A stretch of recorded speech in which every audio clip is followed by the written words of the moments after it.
Hello guys, Nemo here again. Just want to say thanks for tuning in as always. Enjoy these 20 new Craigslist horror stories we have for you today.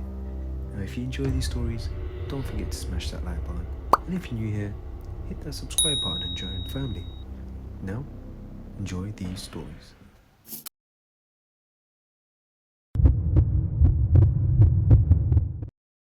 I knew something was off before I even clicked the ad, but it was the kind of off that pulls you in instead of pushing you away. It was late. I was scrolling through listings half asleep, and everything was either way too expensive or looked like it had mold growing on the camera lens. Then this one popped up. Cheap didn't even begin to cover it.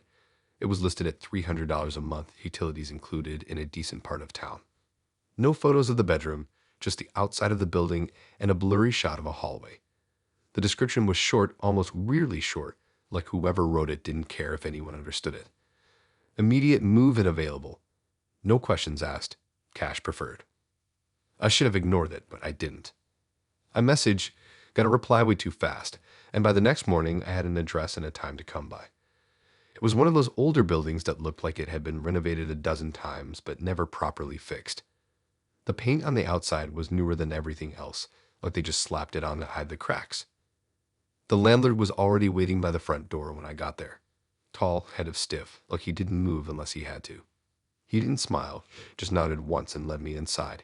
The hallway smelled like something trying to cover up another smell. Not strong, but noticeable enough that I kept catching it in the back of my throat. The apartment itself wasn't bad at first glance. Small, yeah, but clean enough. The kitchen looked barely used. The bathroom had a mirror that didn't quite sit right on the wall, like it had been taken down and put back up too many times. The bedroom was the only part that felt off immediately. It was empty except for a wardrobe in the corner. Not a closet built into the wall, just this tall, heavy wooden thing that looked older than everything else in the room. The doors were closed, and there was a faint scratch running down one side, like someone had dragged something sharp against it over and over. That's when the landlord said I could move in immediately because the last tenant hadn't technically left yet. He said it like it was normal, like it was just a small detail that didn't matter. I didn't ask what he meant. I just kind of laughed it off, like maybe it was a joke that didn't land. He didn't laugh back. He just handed me a key and told me the rent again slow, like he wanted to make sure I heard it right. I should have left then, but I didn't. I told myself it was just weird phrasing. Maybe the last tenant skipped out or something. Maybe their stuff was still somewhere. The price made it easy to ignore the feeling in my gut. I moved in that same afternoon. The first thing I noticed once I was alone was how quiet it was. Not normal quiet, like no one talking or cars outside. It felt thicker than that, but the walls were holding something in. I unpacked a bit, set my bag down on the bed, and kept glancing at the wardrobe. I don't even know why. It just kept pulling my attention. It didn't match the rest of the room at all. Everything else looked cheap and replaceable.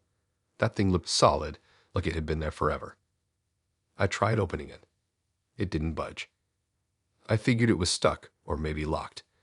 There wasn't a visible lock, though, just two handles that felt cold even through my hand. I pulled harder, but it stayed shut. I left it alone after that. The first night was when things started getting worse. I couldn't sleep. Every time I closed my eyes, I felt like I was missing something, like there was a sound just on the edge of hearing that my brain kept trying to catch. At some point, I sat up and just listened. That's when I heard it. A soft, uneven sound coming from the wardrobe. Not loud, not clear. Just enough to make my chest tighten. It wasn't knocking. It wasn't scratching either. It was more like movement, slow, weak movement.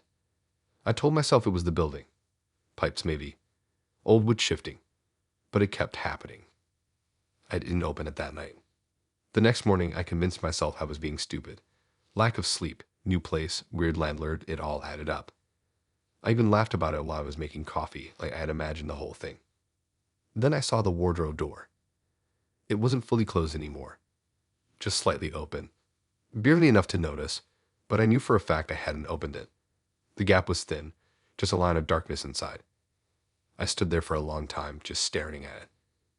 I don't know why I didn't leave right then. Maybe because I wanted to prove to myself there was nothing there. Maybe because I didn't want to feel stupid for getting scared over nothing. So I walked over and pulled it open. At first, I didn't understand what I was looking at. It was too cramped inside, too dark. Just shapes pressed together in a way that didn't make sense. Then my eyes adjusted, and everything clicked in the worst way possible. There was a person inside. Folded in a way a person shouldn't be. Knees pulled up, arms twisted, head tilted at an angle that made my stomach drop. Their skin looked wrong, like it hadn't seen light in a long time. Their eyes were open, but not really focused on anything. They were breathing. Barely, but enough that I could see it. I stumbled back and hit the wall hard. My brain was trying to process it, but it felt like everything was lagging behind reality.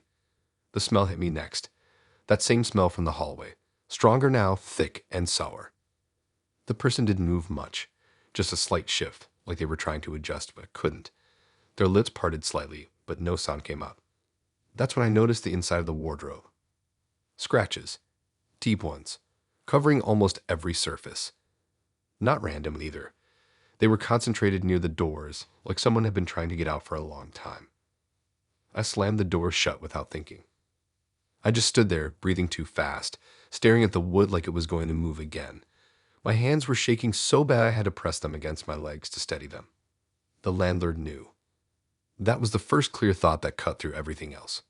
He knew exactly what was in there. That's what he meant.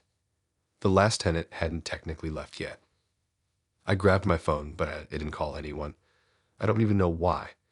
It felt like if I did, something would change in a way I couldn't control, like I needed to get out first. I went to the door. It didn't open. The key turned, but the handle wouldn't move. I tried again, harder, but it felt stuck, like something on the other side was holding it in place. That's when I heard the wardrobe again. Louder this time. Not just movement. There was a sound now, low and strained, like someone trying to force air through a throat that wasn't working right. It made my skin crawl. I didn't look back at it. I went to the window instead. It opened just enough for me to squeeze through, scraping my arm on the frame as I climbed out. I didn't care. I just needed to get away from that room. I didn't stop running until I was halfway down the street. I never went back. A few days later, I checked the listing again. It was still up. Same price. Same description. Immediate move-in available. No questions asked.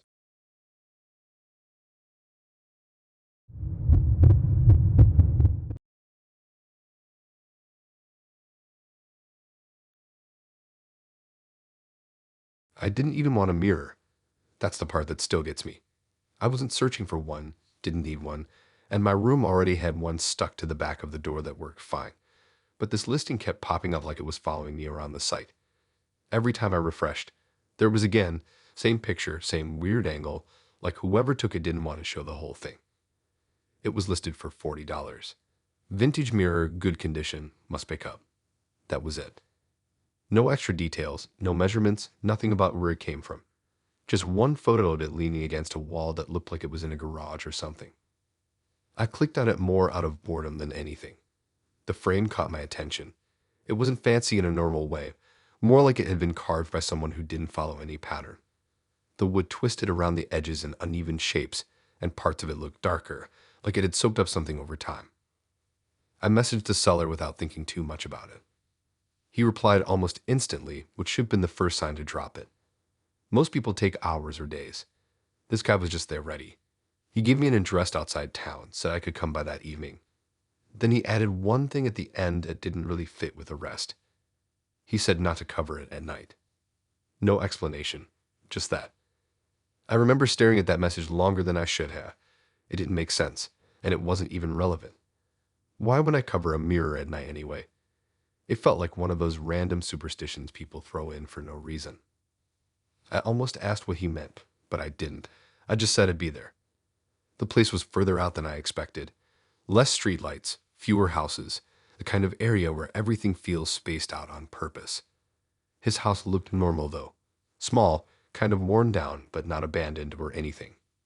He had the mirror waiting outside when I got there. That part stuck with me later. He didn't invite me in, didn't try to show anything else. Just handed it over like he wanted it gone as fast as possible. Up close, it looked worse than in the photo. The glass wasn't cracked, but it wasn't clear either. There was a slight ripple to it, but the reflection didn't sit completely flat, and the frame had small dents and marks that looked fresh, not like old wear. I asked if anything was wrong with it, and he just shook his head and repeated the same warning about not covering it at night. Same exact words, like he had already said everything he needed to say. I should have left it there. But $40 for something like that felt like a steal, even if it was a bit off. So I took it. Getting it into my room was more annoying than I expected. It was heavier than it looked, and the frame kept catching on things like it didn't want to be moved. I ended up leaning it against the wall across from my bed, since there wasn't really anywhere else for it. At first, it was just a mirror. I checked my reflection a couple times, nothing weird. It looked normal enough, maybe a bit darker than my other one, like the lighting didn't hit it the same way. I even forgot about the seller's warning pretty quickly.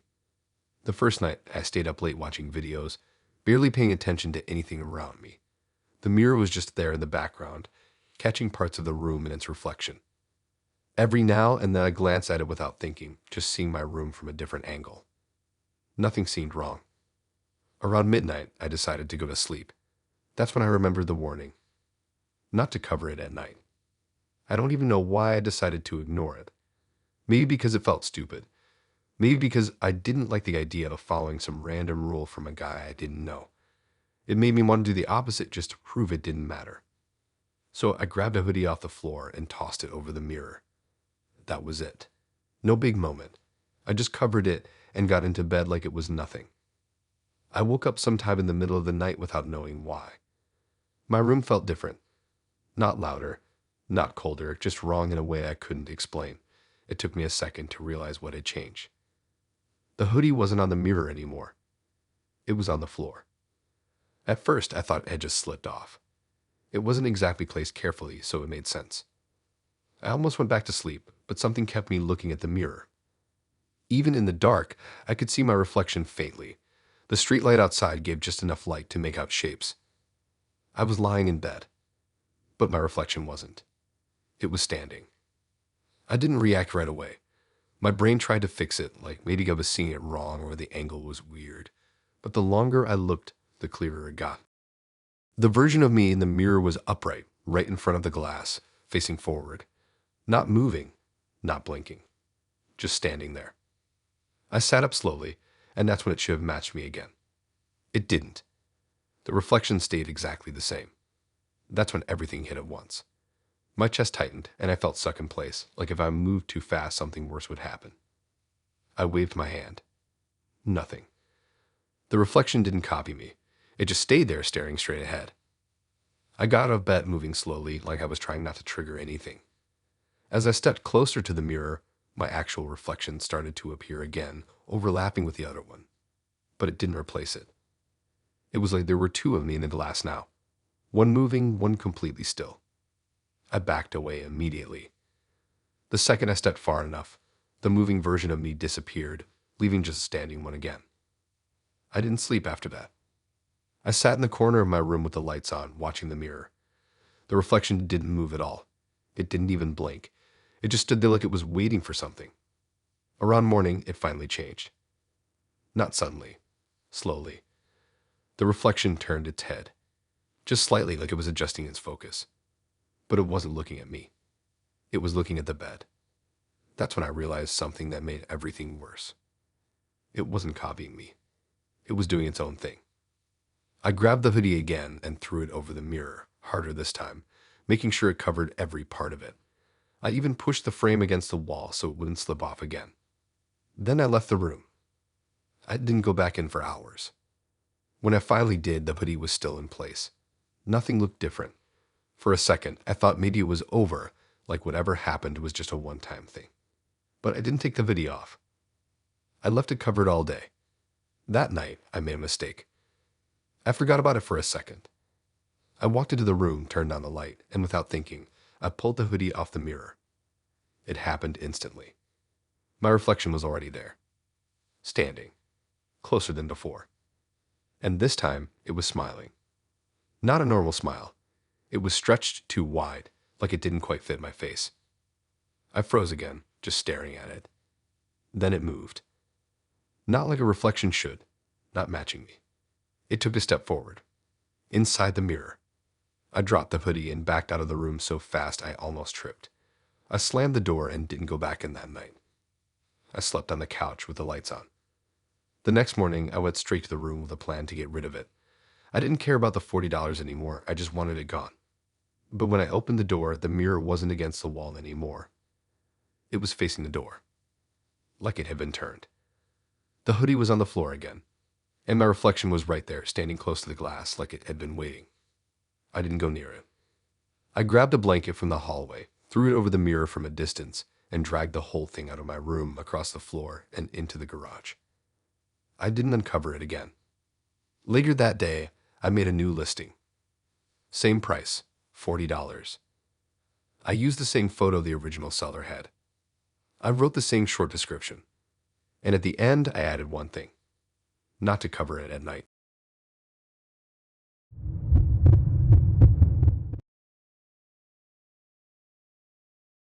I don't usually take jobs that start at midnight, but this one didn't feel real enough to say no to.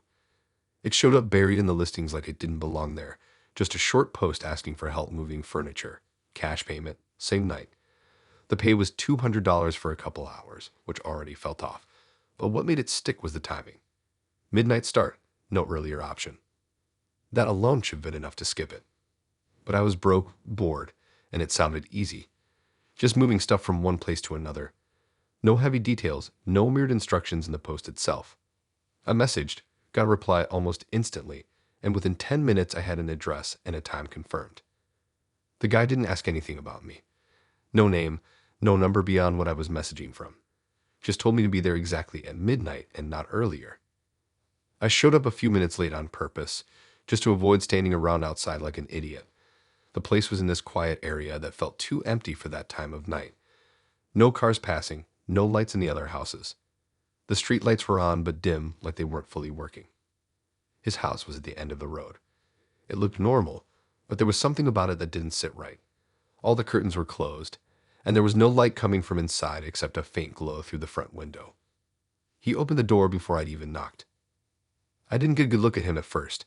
He stepped back right away and let me in like he didn't want to be seen too clearly. The inside of the house felt bigger than it looked from outside, but also empty in a way that made every sound carry. The job didn't look like a normal move. There wasn't furniture scattered around like someone packing up. Everything was already boxed, stacked neatly in the living room. Dozens of boxes, all the same size, all sealed tight with tape. There were a few larger items like a dresser and a table, but most of it was those boxes. That's when I noticed the labels. Each box had a date written on it. Not printed, just written in thick black marker across the top. At first I thought they were moving dates or something, like when the boxes were packed. But the dates didn't make sense. They weren't past dates. They were all in the future. Some of them were days ahead, some were months, a few were years. I remember one clearly because it stood out so much, a date that was way further ahead than the rest, like it didn't belong with the others. I didn't ask about it. I told myself it was some kind of system I didn't understand. Maybe he was organizing things ahead of time. People do weird stuff like that. We started moving the boxes to a truck parked outside. It wasn't a proper moving truck, just a large van with no markings. The back was already open, and it was empty except for a few straps hanging from the sides. The guy barely spoke. He just pointed to which boxes to take first, always choosing specific ones instead of letting me grab whatever was closest.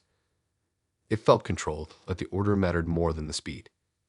Every time I picked up a box, I looked at the date. I couldn't help it. They were all different, but none of them were current. It started getting to me after a while. It didn't feel random. It felt planned in a way I couldn't explain. About halfway through, I noticed something else. Some of the boxes had names under the dates. Not all of them, just a few. At first, I thought they were maybe previous owners or something, but the names didn't repeat. Each one was different, written smaller under the date like an afterthought. I tried not to focus on it, but it kept pulling my attention back. We kept loading the van, one box at a time. The street stayed completely quiet the whole time. No cars, no people, nothing. At some point, I realized something that made everything feel worse. We weren't unloading anything. Usually with moving jobs, you take stuff from one place to another, but we were just filling the van. I didn't see any sign of where it was supposed to go. I didn't ask. I just kept working. When we got down to the last few boxes, I started feeling this pressure in my chest that I couldn't ignore anymore, like something was building up without me knowing why. That's when I saw it. One of the last boxes sitting slightly apart from the others. The date on it was close. Not years ahead like some of the others. Not months either. It was a few days from now. And under the date there was a name. My name. I stopped right there. For a second, I thought I was reading it wrong. Like my brain was filling it in because I was already on edge. But I looked again closer this time. It was exactly my name. Spelled right. Same way I always write it. I hadn't told him my name. Not in the messages. Not when I got there. I just stood there holding another box, staring at that one like it was going to change if I looked long enough. The guy noticed. He didn't say anything, but he stepped closer to that box, like he was making sure I didn't touch it yet. That made it worse. I set my box down and tried to act normal like I hadn't seen anything. My hands felt off, like they weren't fully steady anymore. We finished loading everything except that last box. He left it for last on purpose. I could tell. When it was finally the only one left, he stepped aside and gestured toward it. Not forceful, just enough to make it clear that it was my turn. I didn't want to pick it up. Every part of me was telling me to leave right then, forget the money, just walk out. But I didn't. I don't know why. Maybe because I didn't want to make it obvious that I was freaked out. So I walked over to it. Up close, it looked like all the others. Same size, same tape, same marker. But the name was right there. Mine. I reached down and grabbed it. It was heavier than the others. Not by a little. Enough that I had to adjust my grip right away. It felt uneven too, like whatever was inside wasn't packed tight. As I lifted it, something inside shifted. Softly. Not like objects sliding. More like something adjusting. I froze for a second, still holding it. Then it moved again. A small, slow movement from inside the box. I didn't drop it. I don't know why I didn't drop it, but I didn't. I carried it to the van. Each step felt longer than it should have. The whole time, I could feel something inside shifting slightly, like it was reacting to being moved. When I got to the back of the van, I hesitated. The inside was darker now, even though it hadn't changed. It just felt that way. I set the box down near the back, but as soon as I let go, there was a soft thud from inside. Like something settling, or something trying to move. I stepped back immediately. The guy closed the van doors right after, faster than he had with anything else. He didn't check the straps, didn't adjust anything, just shut it tight. Then he handed me the money. $200, exactly like he promised. No hesitation. No small talk. I left right after that. I didn't look back at the van. I didn't wait to see where he was going. The whole walk home felt wrong, like I had missed something important but couldn't figure out what. The next morning I tried to convince myself it wasn't what I thought, that maybe it was a coincidence. Maybe someone else had the same name. Maybe the movement was just things shifting inside. But it didn't sit right. Later that day, I checked the listing again. It was gone. No repost, no update, nothing. Just gone. That night, I couldn't sleep.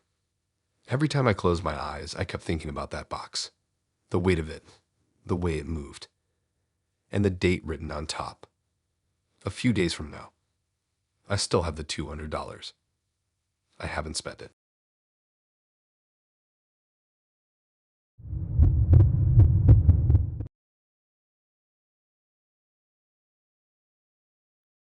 I knew something was wrong before I even opened the front door, and that doesn't make sense because everything looked normal. The lights were off like I left them, the street was quiet, nothing out of place. But I had this weird feeling the whole drive back, like I was late for something I didn't understand. Not late in time, just late in a way that made my chest feel tight. I had only been gone a few hours. It wasn't supposed to be a big deal. Just a quick night out, nothing crazy. The kids were already tired when I left, and I figured they'd be asleep before I even got where I was going. I don't usually trust random people with them, but I didn't have many options. Everyone I knew was busy, and I didn't want to cancel again. That's why I ended up on Craigslist, scrolling through listings that all sounded the same. Most of them fell off in obvious ways. No real info, weird wording, profiles that didn't seem real. Then I found hers. Her post was simple. Babysitting, flexible hours, references available if needed. She didn't try too hard to sound perfect, which somehow made it feel more real than the others. I messaged her and she replied quick. Not too quick, just normal.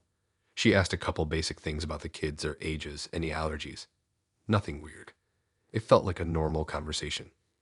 When she showed up, she looked younger than I expected, but not in a way that worried me. Just quiet. She didn't smile much, but she wasn't rude either. More like she was focused on something else the whole time. I showed her around, went over the basics, told her the kids would probably just sleep through most of it. She nodded, barely said anything, but didn't feel wrong at the time. I left around 8. The whole night went fine. No missed calls, no messages, nothing to suggest anything was off. I even checked my phone a couple times just to be sure, but there was nothing from her. That's why the feeling I had when I got back didn't make sense. I unlocked the door and stepped inside. It was quiet. Not unusual quiet, just normal for that time of night. I closed the door behind me and stood there for a second, listening. No TV, no movement, nothing. I walked further in, and that's when I saw her. She was sitting on the couch in the living room, facing the hallway. Not looking at the TV, not on her phone. Just sitting there like she had been waiting. She looked at me right away. Not surprised, not relieved, just calm. I asked how everything went, expecting a normal answer, something about the kids going to bed easy or maybe a small issue. She told me they were asleep. That part was fine. Then she said she had been watching me the whole time. It didn't register properly at first. I thought maybe I heard it wrong. It didn't connect with anything I had asked. I asked what she meant. She didn't change her expression, just repeated it in a slightly different way, like she was clarifying instead of correcting. She said she had been watching me, not the kids. That's when the feeling I had outside came back stronger. I went to check on the kids. Both of them were asleep in their beds, exactly how I left them. No signs they had even woken up. Everything in their rooms looked untouched. I stood there for a second longer than I needed to, just looking at them, making sure everything was actually fine. Then I went back to the living room. She was in the same position. I asked her what she meant again, more directly this time. I expected her to laugh it off or say something that made sense. She didn't. She told me things. Details about where I had gone. Not just the place, but small things I hadn't told anyone. The street I parked on. The fact that I checked my phone twice while sitting down. The exact moment I looked over my shoulder on the way back to my car. Stuff she couldn't have guessed. I felt my stomach drop. I asked how she knew that. She didn't hesitate. She said she had been watching. I looked around the room like something would explain it. Cameras, maybe. Some kind of setup I missed. But there was nothing. Just my normal house, same as always. I asked if she had left the house at any point. She said no. That made it worse. I checked the doors. Still locked from the inside. Windows closed. There was no sign she had gone anywhere. But she kept describing things. Not just where I went, but what I did. Small, pointless details that no one would make up. The way I stood when I was waiting. The way I hesitated before getting into my car. Even the exact moment I thought about leaving early. It didn't make sense. I asked her to stop. She didn't. She just kept going, like she was listing things off in order, like she had it all lined up in her head. Then she mentioned something that hadn't happened yet. She said I was going to stand in the hallway for a few seconds after this, then check the front door again, even though it was already locked. I didn't move. I just stood there staring at her. She looked back at me, completely calm. I stayed in the living room longer than I should have, just trying to figure out what was happening. My brain kept trying to find a normal explanation, but nothing fit. Finally, I told her the night was over and handed her the money, $80, like we agreed. She took it without looking down. Then she said one more thing before leaving. She said she would still be watching. I didn't respond. I just walked her to the door and locked it behind her the second she stepped out. I stood there for a while after, listening for footsteps for anything. Nothing. I checked every room in the house. Closets, bathroom, even the garage. Everything was empty. The kids were still asleep. Everything looked fine, but it didn't feel fine.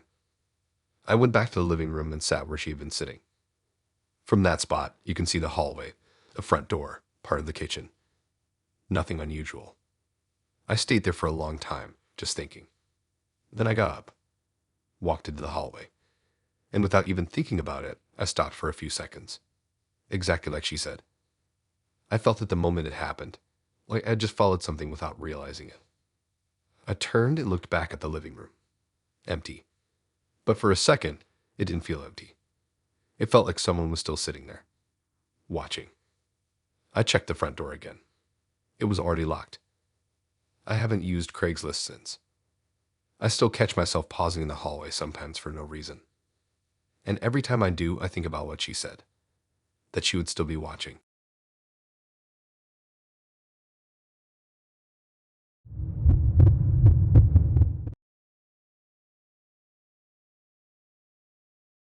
I didn't think free cars actually existed until I saw one that looked real enough to make me stop scrolling. It wasn't buried under junk listings or filled with weird spelling like most scams. It was clean, simple, and honestly kind of boring. Free car, runs fine, just needs to be gone. That was it. No long story, no catch written out, nothing trying too hard to convince anyone. That's what made it feel real. I clicked on it expecting something to be off, but the photos looked normal. It was an older set-in, nothing special, but not destroyed either. The interior looked clean, no obvious damage, and the dashboard lights were on in one of the pictures like it was actually running when they took it. I figured it would already be gone. Still, I messaged. The reply came back quick, but not in a weird way, just direct. Address, time, and a short note saying whoever showed up first could take it. That alone should have made me question it more. Nobody gives away a working car like that. But I didn't question it enough. The house was on the edge of town, the kind of place where the roads get quieter without you noticing exactly when it happened. Not abandoned or anything, just spaced out, like everyone wanted more distance. The car was sitting in the driveway when I got there. No one else around. The seller came out after a minute. Older guy, didn't look nervous or rushed. Just done. That's the only way I can describe it, like he had already moved on from whatever this car was. He handed me the keys almost immediately. Didn't ask for anything. Not money, not info, nothing. Just gave them to me and pointed at the car like that was the whole deal. I asked if there was anything wrong with it. He said no.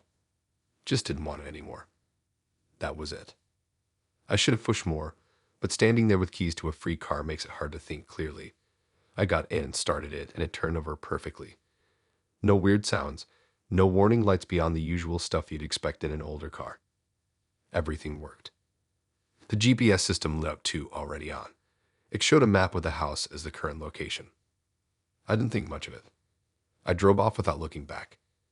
The first thing I noticed was how normal it felt. The engine ran smooth, steering was fine, brakes were solid. It didn't feel like a car someone would just give away. On the way home, I decided to test the GPS. I put in my address. It loaded for a second, then gave me a route. But the route didn't make sense. Instead of taking me straight back the way I came, it looped around through side streets and circled back toward the area I had just left. I figured it was just recalculating or maybe trying to avoid something. So I ignored it and kept driving the way I knew. The system kept trying to reroute me. Every time it updated, the path led back toward the seller's house. Not directly at first, just slightly off, like it was nudging me in that direction. I turned the GPS off. Didn't need it anyway. The drive home was fine after that. Once I parked, I sat there for a minute, just thinking about how weirdly easy that was. Free car, no problems, no paperwork yet, but I figured I'd deal with that later. I went inside, came back out after a bit, and decided to check the system again. It was already on. I didn't remember leaving it on. The map was displayed again, centered on my current location. Then it updated. A route appeared, leading back to the seller's house. I hadn't entered anything. I stared at it for a second, then cleared the route. It disappeared. A few seconds later, it came back. Same destination. Same path. That's when it started to feel off. I went to the settings and reset the GPS system completely. Factory reset. Wiped everything.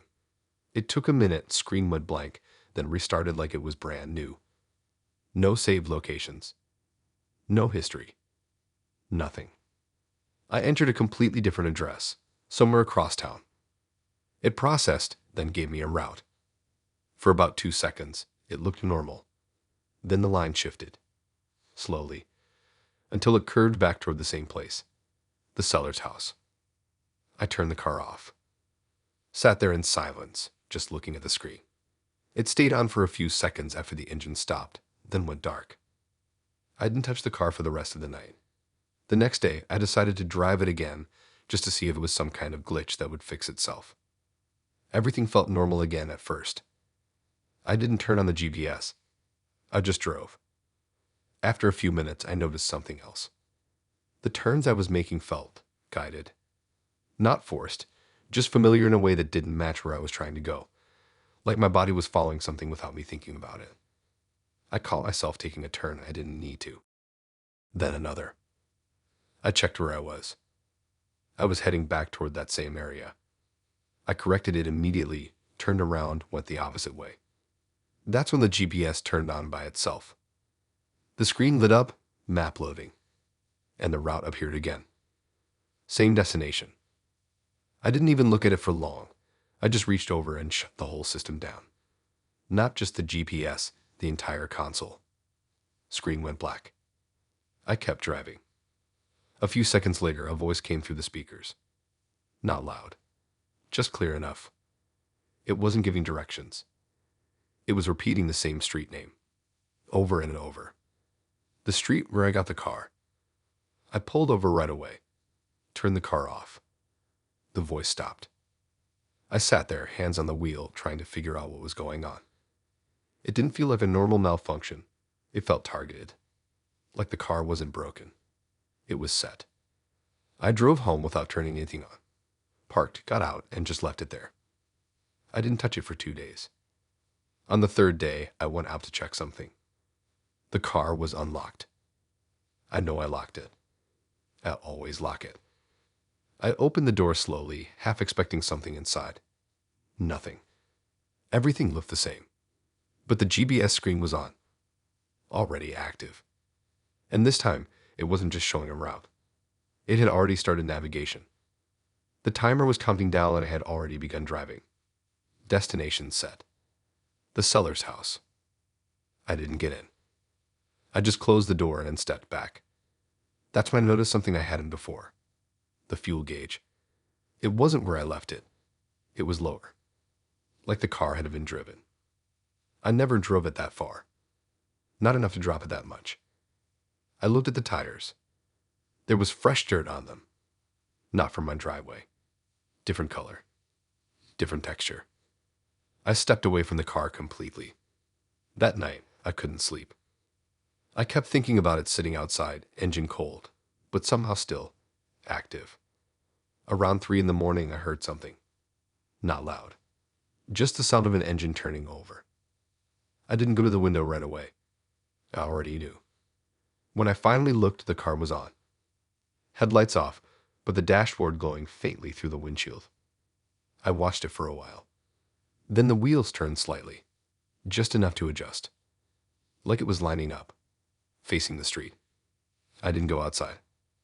I didn't stop it. I just watched. After a few minutes, the engine shut off on its own. Everything went dark again. The next morning, I went out and checked. The car was back where I parked it, but the GPS history was no longer empty. There was one saved route. Completed. From my house to his. I still have the keys. I don't drive it anymore.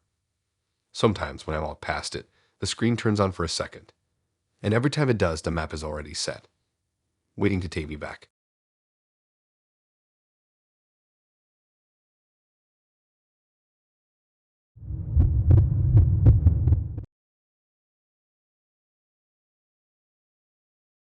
I almost didn't go pick it up because the photos looked too perfect, like the kind of listing you expect to be fake or already sold.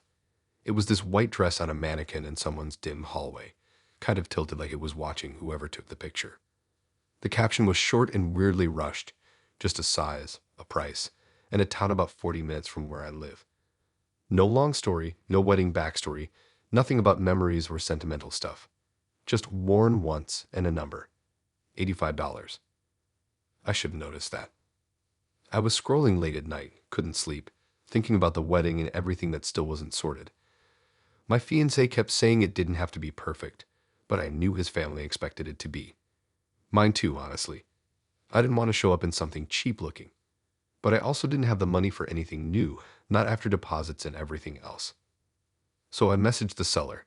She replied almost instantly, which was already kind of off since it was past midnight. She gave me an address and said I could pick it up the next afternoon. No small talk. Nothing. The place was out past the main town, like one of those streets where every house looks the same but older, with cracked driveways and hedges that grow too high. Her house stood out because the front garden was completely bare. Not dead, just empty, like nothing had ever grown there. She opened the door before I even knocked.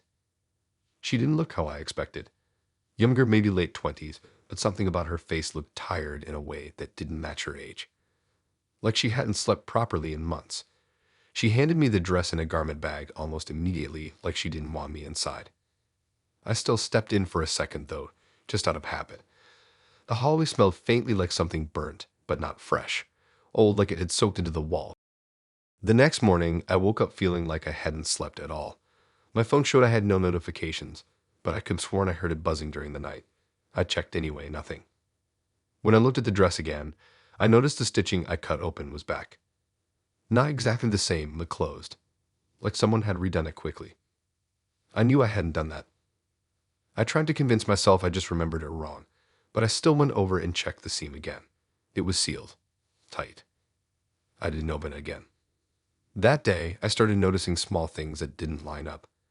My fiancé texted me asking if I had changed the ceremony time. I hadn't. He said his mom got a call confirming a different time and location. Not drastically different, but wrong enough. I checked with the venue, and they said everything was as planned. No changes. Then later, I got an email confirmation for a different dress fitting appointment at a shop I'd never contacted. It had my name on it.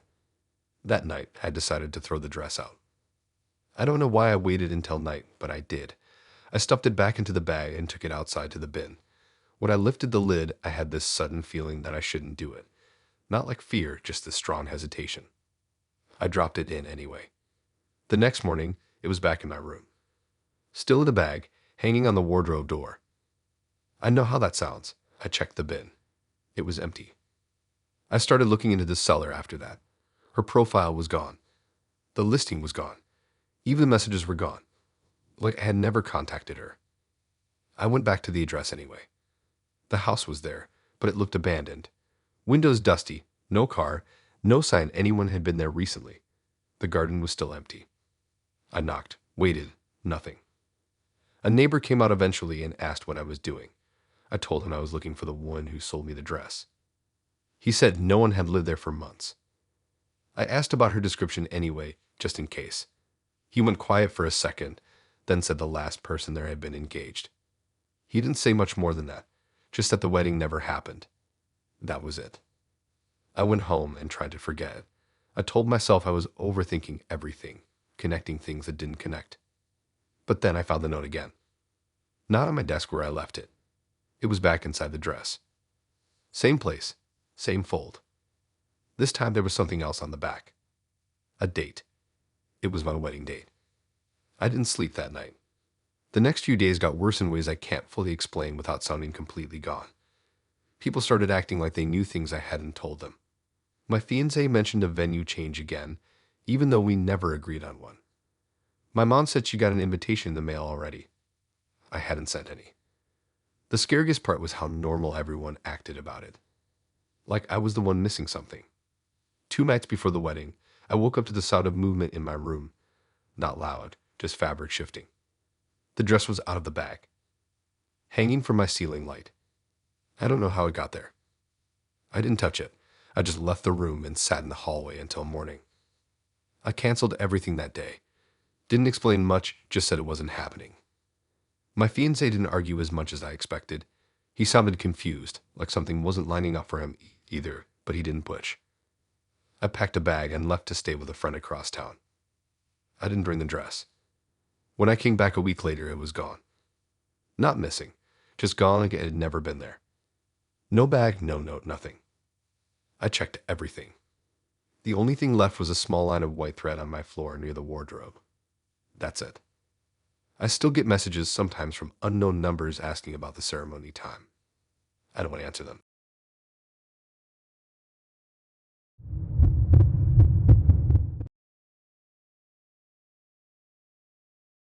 I only took the job because it sounded too easy to mess up. Sit in a chair, watch some screens, walk around a quiet building a couple times, get paid. That was it. No customers, no coworkers breathing down my neck, no early mornings, just nights and silence. The listing didn't even try to make it sound interesting. It just said night security needed for a storage warehouse on the edge of town. No company name, no real details, just a number to text. Pay was listed as $120 per shift, cash at the end of the week. That alone should have made me think twice, but I didn't.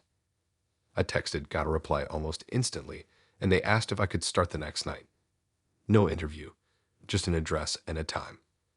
The warehouse was way out past the last row of streetlights, like someone picked the darkest part of the map on purpose. Big square building, no windows on the sides, just a loading dock and a small side entrance with a keypad. When I got there, a guy was already waiting by the door. I didn't catch his name properly. He talked fast and kept checking his phone like he wanted to leave. He showed me inside, straight to a small office near the entrance. That was the security room. A desk, an old chair, and a wall of monitors showing different parts of the warehouse. Most of it looked empty, just rows of shelves and open floor space. He went over the basics quick, locked the door behind me. To a walk every hour. Don't open for anyone. Standard stuff. Then right before he left, he pointed at the screens and said there was one rule. Never check camera 7. He didn't explain it. He just said it like it was obvious and then left. I remember thinking it was probably some broken feed or a blind spot they didn't want to deal with. Or maybe just a weird way to make the job sound serious. I sat down and looked at the monitors. There were 8 screens total, arranged in 2 rows, each one labeled in small text at the bottom. Camera 1 through 8. Camera 7 was just black. Not static, not flickering, just completely off. The rest showed exactly what you'd expect. Empty aisles, stacked pallets, a loading area with nothing in it. Everything looked still. The first hour was boring. I just sat there scrolling my phone, occasionally glancing out at the screens. Nothing moved. Not even a flicker. When I did my first walk, the place felt bigger than it looked on the monitors. The ceilings were high enough that my flashlight barely reached the top. Every step echoed more than it should. I checked each section, matching them to the camera feeds in my head. Everything lined up. Except one area.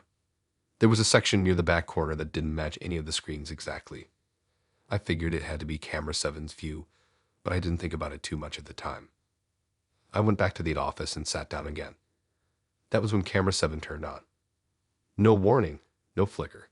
It just switched from black to a clear feed. It showed the back corner I had just walked through. At first, it looked normal. Empty floor, a few stacked crates against the wall. Then I noticed something off. The angle didn't make sense. It wasn't mounted high like the others. It looked lower, like it was placed at about chest height. And it wasn't fixed. It had this slight movement to it, like it was breathing or adjusting on its own. I leaned closer to the screen. There was something in the corner of the frame. A shape that didn't belong. It wasn't clear enough to make out, just darker than the rest, like a shadow that wasn't connected to anything. I told myself it was just lighting, maybe a glitch in the camera. But then it moved. Not fast, just enough that I knew it wasn't a trick of the light. I looked away from the screen and just sat there for a minute, trying to decide if I was going to check it or not. The rule came back to me, never check camera 7. That should have been enough. But I had just walked through that area. I knew it was empty. So I grabbed my flashlight and went back out. The walk felt longer this time, like the aisle stretched a bit further than before. My footsteps sounded louder too. When I got to the back corner, everything looked the same as before. Empty. No shape, no shadow. I stood there for a minute, scanning the area slowly. Nothing. I went back to the office, half relieved, half annoyed at myself. Camera 7 was still on, but now it showed me. Standing in that corner. The angle was wrong again. It wasn't where any camera should be. It was closer, slightly behind me. I watched myself on the screen, standing there with a flashlight. Then the version of me on the screen turned its head. Not in real life, just on the screen. I didn't move. I just stared at it. On the monitor, I turned slowly toward the camera. In the office, I was still sitting. I don't really know how long I stared at that before I looked away. It didn't feel real, but it also didn't feel like something I could ignore. I switched the monitor off. Not just camera 7, the whole panel. The screens went dark. For a second, it was completely quiet. Then I heard something from the warehouse floor. Footsteps. Slow, steady, not matching mine. I turned the monitors back on. Camera 7 was still on. The rest came back too, showing empty aisles. Except one. Camera 3. There was someone standing in the middle of the aisle. Back turned to the camera. Same clothes as me. Same posture. I didn't move. On the screen, the figure started walking. Not toward the camera, toward the back corner. Toward where camera 7 was showing. I kept watching as it disappeared out of frame. Then camera 7 shifted slightly, like it was following something. The shape was clearer now. It looked like a person, but not fully there.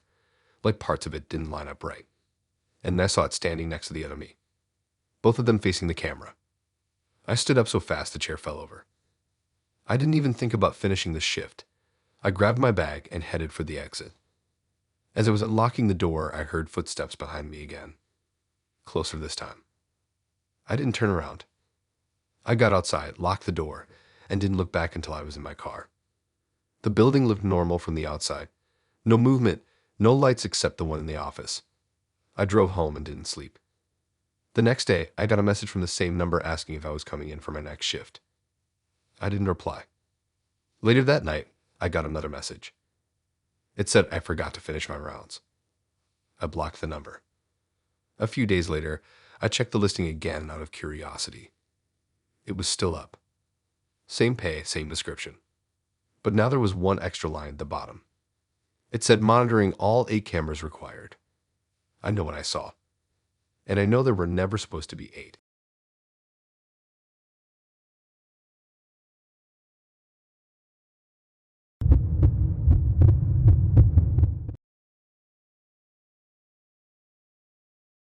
The first thing that tipped me off wasn't something big or obvious. It was a spoon. Just a normal spoon that I always left next to the sink. And one morning it was on the other side, perfectly lined up with the edge of the counter like someone had measured it. I remember just staring at it, half asleep, trying to figure out if I had moved it without thinking. That kind of thing happens. You do something late at night and forget. But it kept happening. That's the part that got to me. I found the room through a random listing late one night. Rent was cheap, like weirdly cheap for the area, $300 a month including bills. The photos looked normal. Small house, nothing special, but clean. The description said one other roommate, female, quiet, keeps to herself. That sounded perfect to me. I didn't want noise or people constantly around. I just needed somewhere to stay without draining everything I had. I messaged, got a reply within an hour, and arranged to see the place the next day. She answered the door when I got there. She looked completely normal. That's the thing that makes this worse. There was nothing about her that stood out. Average height, plain clothes, hair tied back, no weird vibe or anything like that. She showed me the house quickly. Living room, kitchen, bathroom, then the spare bedroom I'd be using. Everything was clean, almost too clean, like nothing had been touched in a while. She didn't talk much. Just pointed things out, gave short answers, and kept glancing toward the hallway like she was waiting for something. I didn't think much of it. Some people are just like that. I agreed to move in that week. The first couple of days were fine. Quiet, like she said. I barely saw her. Actually, that's not even right. I didn't see her at all after I moved in. I heard her once, though. Late at night, I was in my room on my phone, and I heard footsteps in the hallway. Slow, careful like someone trying not to make noise. I figured it was her going to the kitchen or bathroom. I didn't go out to check. The next morning, things were slightly off. Not messy, just moved. The chair at the table was angled differently. A mug I left near the sink was on the drying rack. The TV remote was placed exactly in the center of the coffee table. At first, it felt like I was just noticing normal changes you'd expect when living with someone else. But the pattern didn't make sense. I never saw her during the day. Not once. No sound from her room, no doors opening, nothing. Then every morning things would be rearranged. Not randomly either. Everything would be placed very precisely, like someone was trying to make it look perfect, but didn't quite understand how people actually use things. One morning, all the kitchen knives were laid out side by side on the counter, evenly spaced. Another time, every single cupboard door was slightly open, all at the same angle. I started paying closer attention. I tested it. Before going to bed, I'd leave small things in specific positions. A cup slightly off the edge of the table. A book half open on the sofa. My shoes turned in opposite directions by the door. Every single morning, they'd be changed. Not just moved, adjusted, balanced, lined up. It didn't feel like normal cleaning. It felt like someone studying how things should look. I still hadn't seen her. I knocked on her door once during the day, just check if she was even there. No answer, no sound. I stood there for a while listening, but it was completely quiet. That's when it started getting harder to ignore. Because if she wasn't there during the day, and I never saw her at night, then when exactly was she moving all this stuff? I tried staying up later. First until 1, then 2, then 3. Nothing. No footsteps, no doors, nothing at all. It didn't make sense. So one night, I pushed it further. I kept my lights off and just sat on my bed, pretending to sleep but staying awake, watching the door.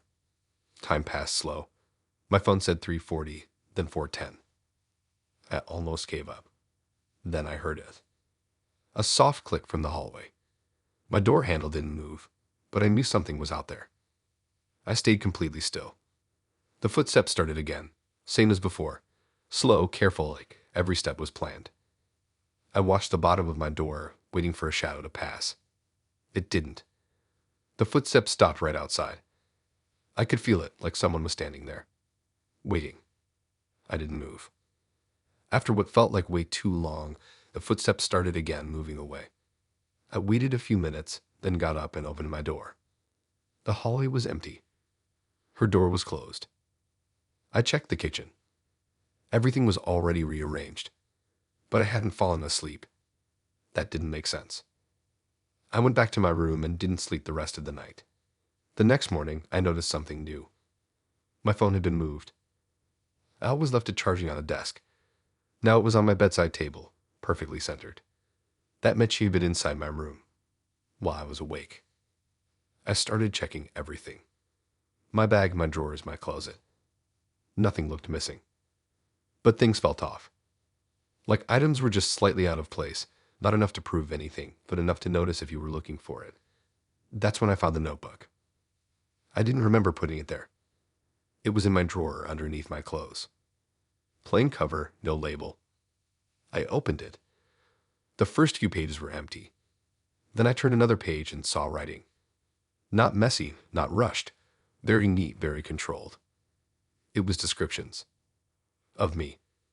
Not general stuff, specific things. What time I came home. What I ate. How long I stayed in each room. There were notes about how I moved objects, where I placed things without thinking. It went on for pages. I kept turning them, and it got more detailed. It described how I slept. How many times I turned over. How long I stayed still. That's when I stopped reading. I didn't even finish it. I just closed it and sat there trying to process what I was looking at. She wasn't just moving things. She was watching me. Closely. Tracking everything. I didn't stay another night. I packed everything as fast as I could and left in the afternoon. I didn't knock on her door. I didn't try to confront her. I just left. When I got outside, I looked back at the house. For a second, I thought I saw movement in the window, like someone stepping back out of view. I didn't go back. Later that night, I realized something I hadn't noticed before. My keys were in a different pocket than where I always kept them. I know I didn't move them, and that means she had been close enough to take them out and put them back, without waking me up. I never went back for anything I might have left. The listing was gone the next day. No trace of it. And sometimes when I wake up now, small things in my room are slightly out of place. Not enough to prove anything. Just enough that I notice.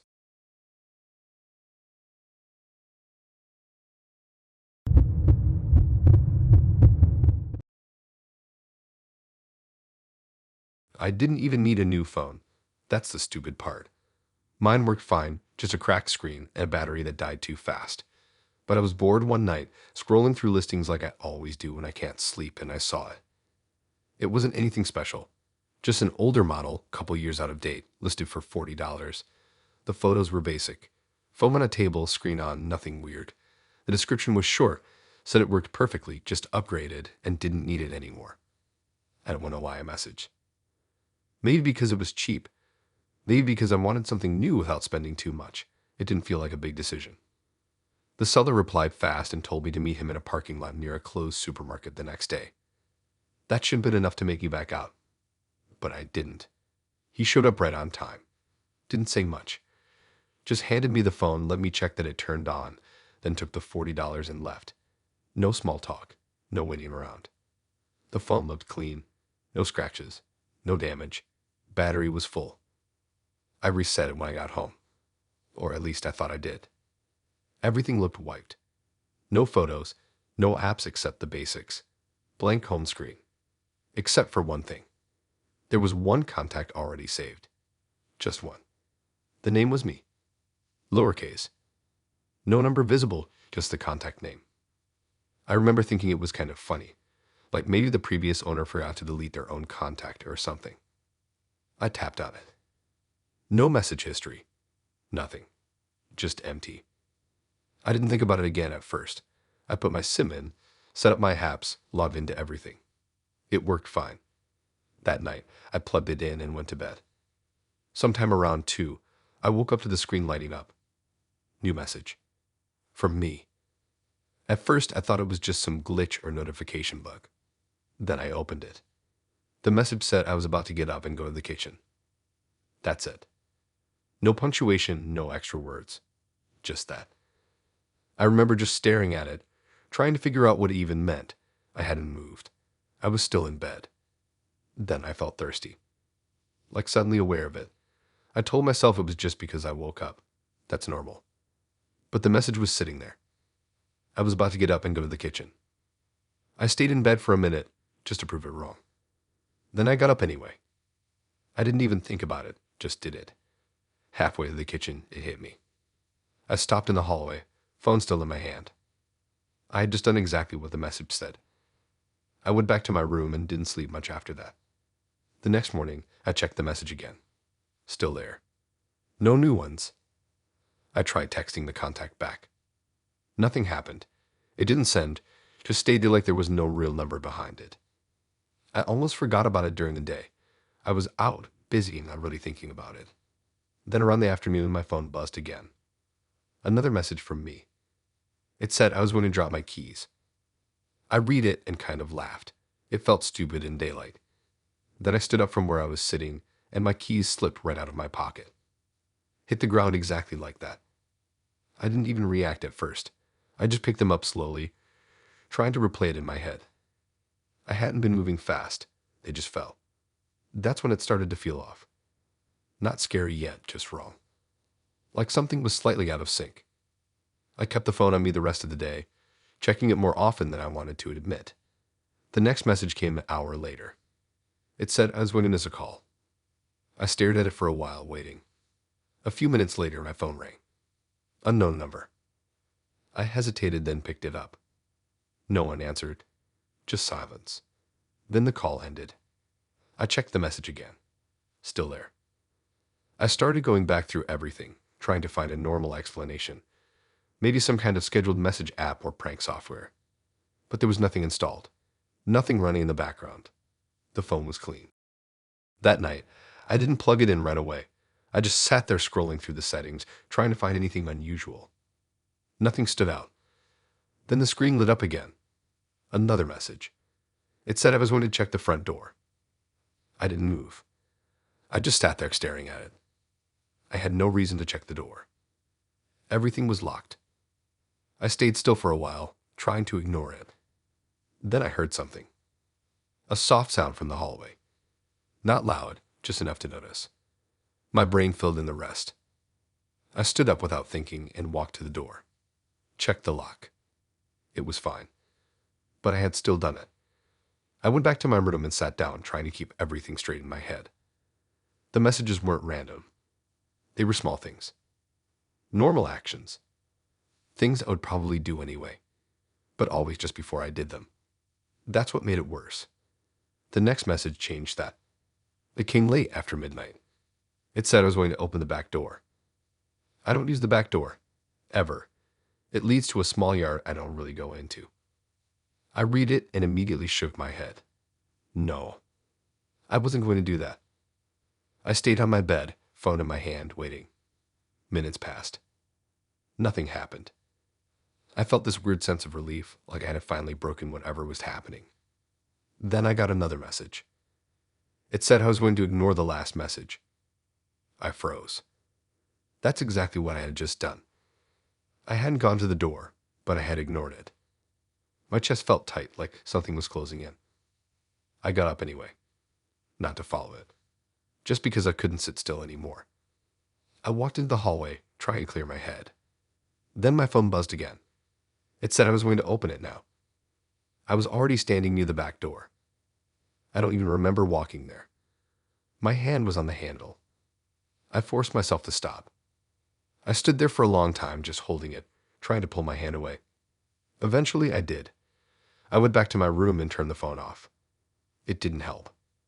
When I turned it back on the next morning, there were new messages. Multiple. All from me. They described things I hadn't done yet. Leaving the house. Driving somewhere. Turning onto a specific road. I didn't follow them. I stayed inside all day. But the messages kept coming. And they started getting more specific. More detailed. Less like guesses. That's when I noticed something else. The timestamps. Some of them were from the future. Not by much. A few minutes, sometimes an hour. But they were ahead. I checked the time settings. Everything was normal. I didn't know what to do with that. By the third day, I stopped carrying the phone with me. I left it on my desk. But it didn't matter. I kept thinking about the messages. Wondering what they would say next. That's the part that got to be the most. Not just that it knew. That I started waiting for it. The last message I saw before I got rid of it said I was going to take it back to the same parking lot. I didn't plan to. But later that evening, I found myself driving there. I didn't even remember deciding to go.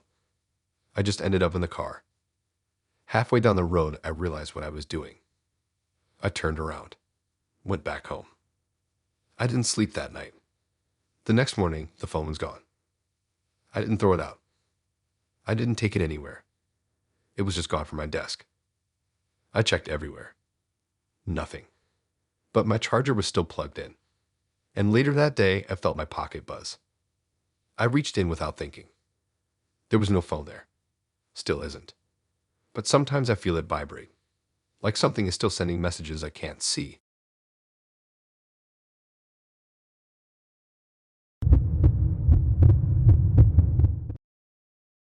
I still don't know what made me click on it. It was buried in a pile of normal listings, stuff like part-time shifts and random items for sale, and then this one post just stood out because it sounded too clean. No spelling mistakes, no weird hype, just a simple offer. Paid social experiment. 1 day. Good compensation. Transport provided. That alone should have made me scroll past. But I didn't. The message response came quick, same day. No real details, just a location outside the city and a time. Early morning. They said bring nothing except myself and an ID. That was it. I almost didn't go, but the pay was more than I usually made in a week, so I told myself it was just some survey thing or lab test. People do weird studies all the time. The place wasn't a lab, though. It was a building tucked behind an industrial estate. No signs, just a side entrance with a single door already open when I got there. A guy at the front checked my ID and didn't say much, just motioned me inside. Inside was a hallway that smelled like disinfectant and something metallic underneath it. They gave me a wristband and told me to go through the door at the end. No explanation. Just instructions. When I stepped inside, I expected a room with chairs or computers or other participants waiting. Instead, it was a large white space with mirrors along the walls, and people already standing there.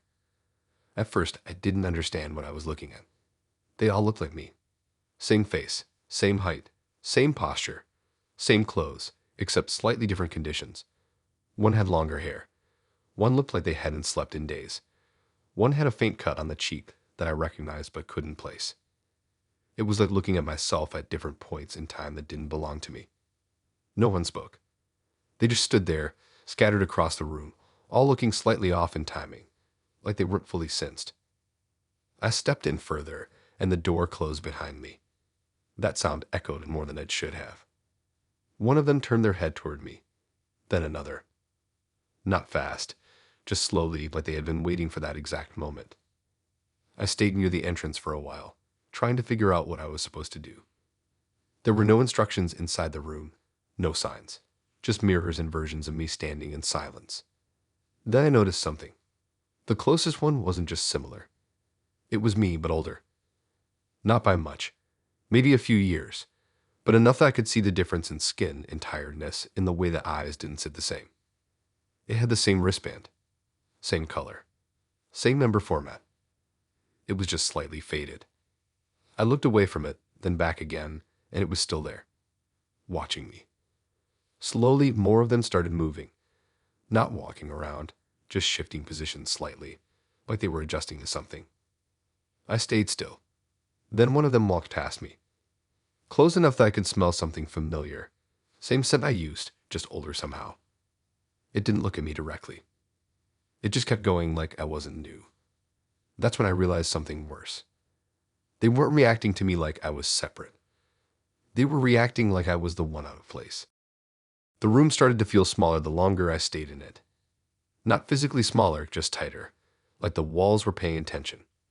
I moved toward the center, and as I did, the others subtly shifted away. Not all at once, just enough that I noticed. Like they were making space. For me. One of them had a small limp. Another had a bandage around the hand. One had a slightly different haircut, but still clearly me. They were all different versions. Not random clones. Not identical copies. They looked like outcomes.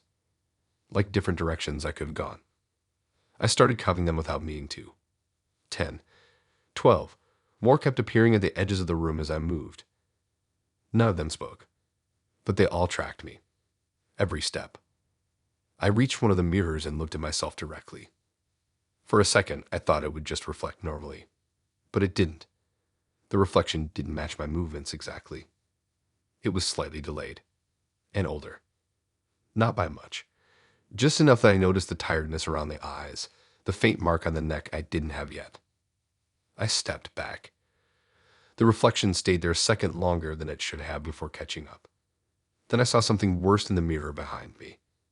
One of them was standing directly behind me in reflection, even though I could see the space was empty when I turned. I turned back to the mirror. It was still there. Closer now. I backed away from the mirror completely and walked toward the opposite side of the room. The others made space again. Always just enough. Never blocking me. Just guiding. I started to understand the pattern. They weren't copies. They were versions that had already gone through something I hadn't yet. Each one slightly more changed than the last. Some had subtle injuries. Some looked emotionally drained in a way I couldn't fully describe. Some just looked wrong in posture, like they had been standing too long in the same place. But they were all me. Or had been me. Then the room lights dimmed slightly.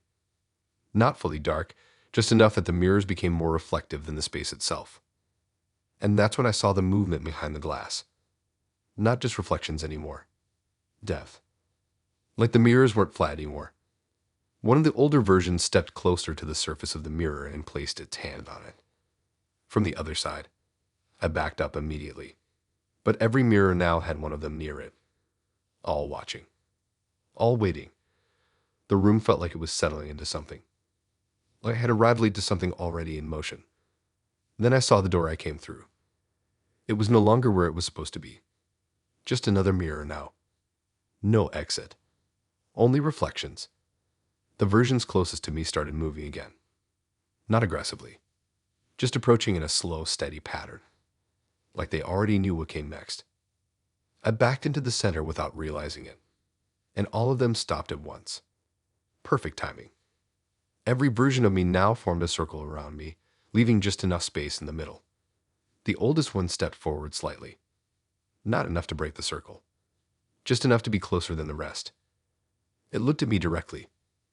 And for the first time, I understood it wasn't surprised to see me. It was expecting me. The wristbands on all of them started to glow faintly at the same time, including mine. Then the mirrors changed again. Not reflections anymore. Just empty white space, like the room was resetting. I felt the floor shift slightly under my feet. Not collapsing, just changing state. And the last thing I remember clearly was the oldest version of me stepping forward one more time, as if it was about to take my place. After that, the room felt like it stopped being one room, and I was no longer sure which version of me was supposed to leave.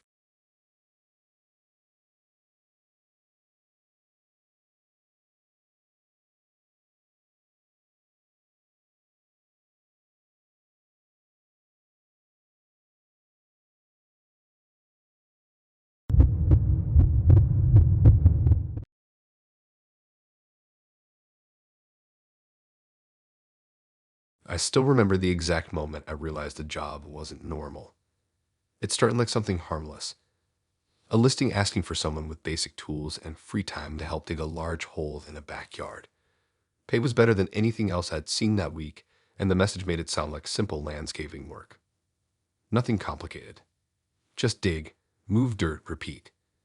The address was in a quiet part of town where every house looked slightly too spaced out, like people moved there to avoid being seen.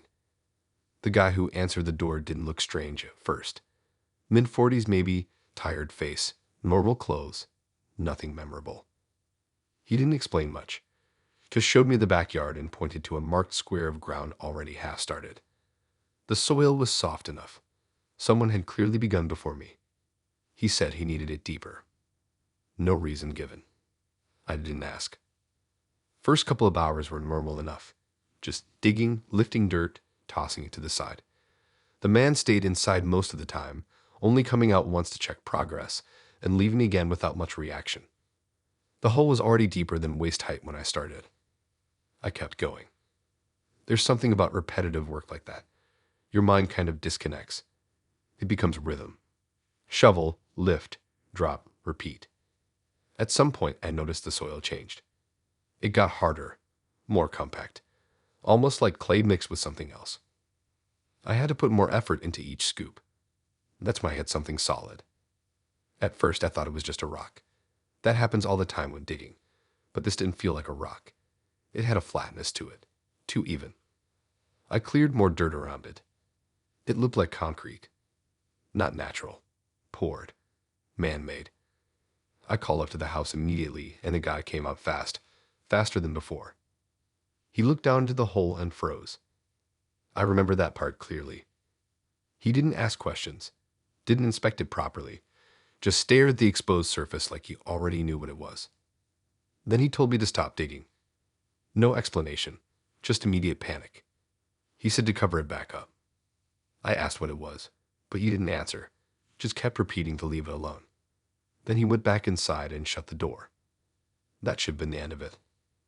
I finished the job report, got paid through cash left in an envelope on the table inside the kitchen, and left without saying anything else. The whole drive home felt normal again, almost boring, like it was just another weird labor job. But that night, things changed. I got a message from an unknown number.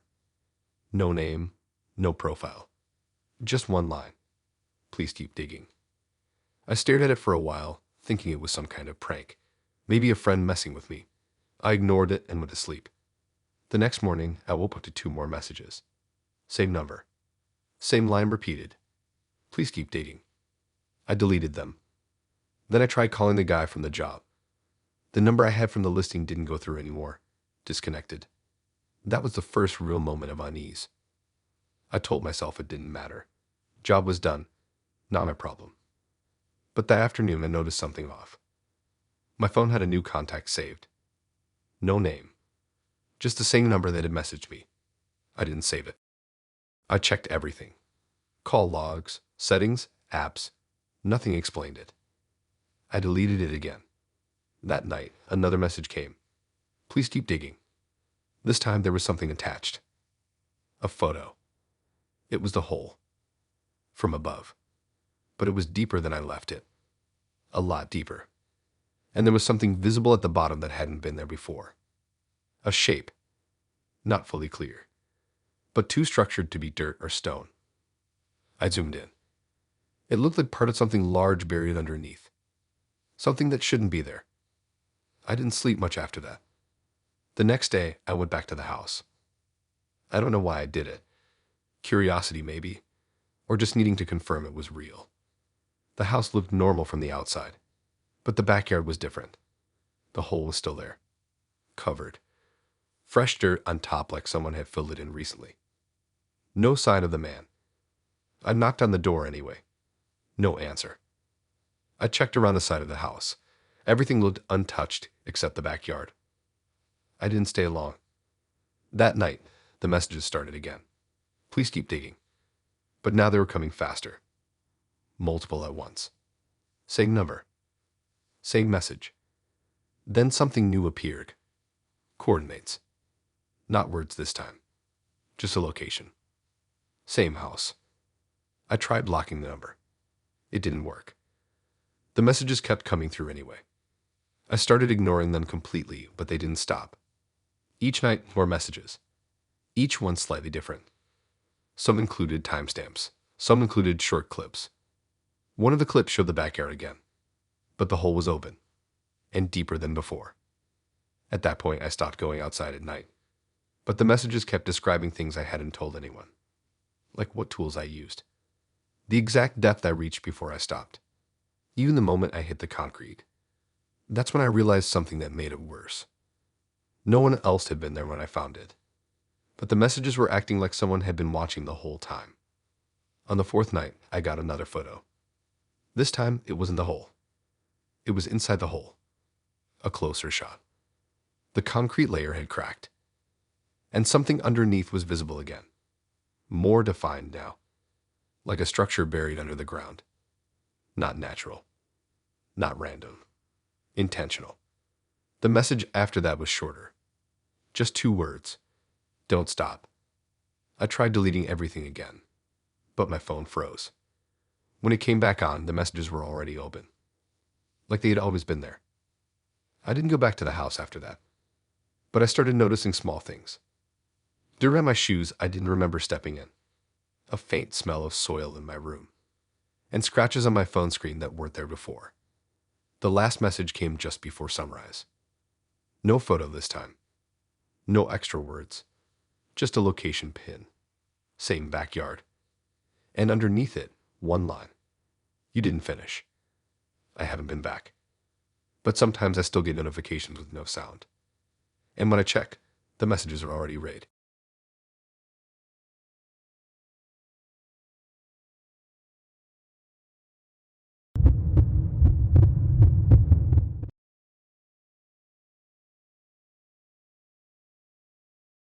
I should have known something was off the moment I saw the price. It was one of those late night scroll situations where you're not even looking for anything specific, just killing time. I was half asleep, just going through listings, when I saw a couch that looked too good for what they were asking. Big, dark fabric, clean condition in the photos, and the price was basically nothing. $25. The description said it was lightly used, no issues, just needed it gone quickly because the seller was moving out. That's usually a red flag, but I was broke and my old couch had a spring poking through the side like a metal tooth. So I messaged. The reply came fast, too fast for that time of night. They gave me an address and said I could pick it up any time before noon. No questions, no details, nothing extra. The place was an older flat on the edge of town, one of those buildings that looks like it used to matter but got forgotten. The hallway smelled like old paint and damp carpet. The guy just pointed at the couch inside the living room. No small talk, no hesitation, like he'd been waiting for me specifically. It was better than the photos. That was the weird part. Clean, heavy, no visible damage. I checked it quickly, sat on it, bounced a little, everything felt fine. I paid him and left. Getting it into my place was a struggle, but I managed. At first it was normal. Just a couch doing couch things. I'd sit on it after work, scroll my phone, fall asleep sometimes. Nothing strange during the day. It started at night. Not immediately, a few days in. Around 3 a.m. I'd wake up slightly, not fully awake, just that in-between state where your mind is aware but your body doesn't want to move. And that's when I felt it. A dip in the couch. Right next to me, like someone had sat down. Not heavily, just enough to shift the air, enough to change the balance. But when I looked, nothing was there. And the cushions never moved. That's the part that made it stick in my head. I'd stare at the couch in the dark, waiting for something to show, but the surface stayed perfectly flat. No indent, no movement, nothing. At first I told myself it was just me half dreaming. That happens sometimes when you're tired. But it kept happening. Every night. Same time. 3 a.m. exactly or close enough that it didn't feel like coincidence anymore. Always the same feeling. Someone sitting down next to me. Always on the right side. Always for a few seconds. Then gone. I tried ignoring it. I even tested it by staying awake one night, sitting on the couch waiting for it. Nothing happened. I fell asleep eventually. And when I woke up, I felt it again. That same weight next to me. That's when I started checking the couch in the morning. Pressing down on every cushion, watching for slow recovery, looking for marks or indentations. Nothing. It always looked unused. I even flipped it over once, checked underneath.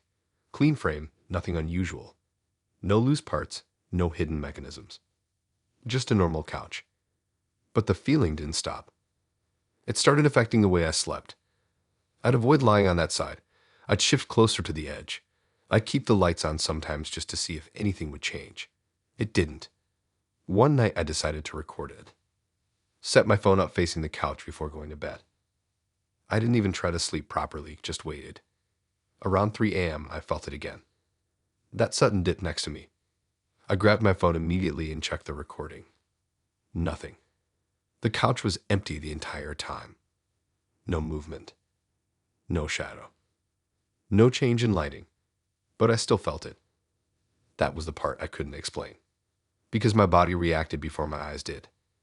Like something was there that the camera wasn't picking up. After that, I started noticing other things. Small changes. The remote would be slightly shifted when I woke up. Blankets folded differently. Once, I found a faint warmth on the right side of the couch like someone had just gotten up. But nothing ever showed up visually. No footprints, no marks, no signs.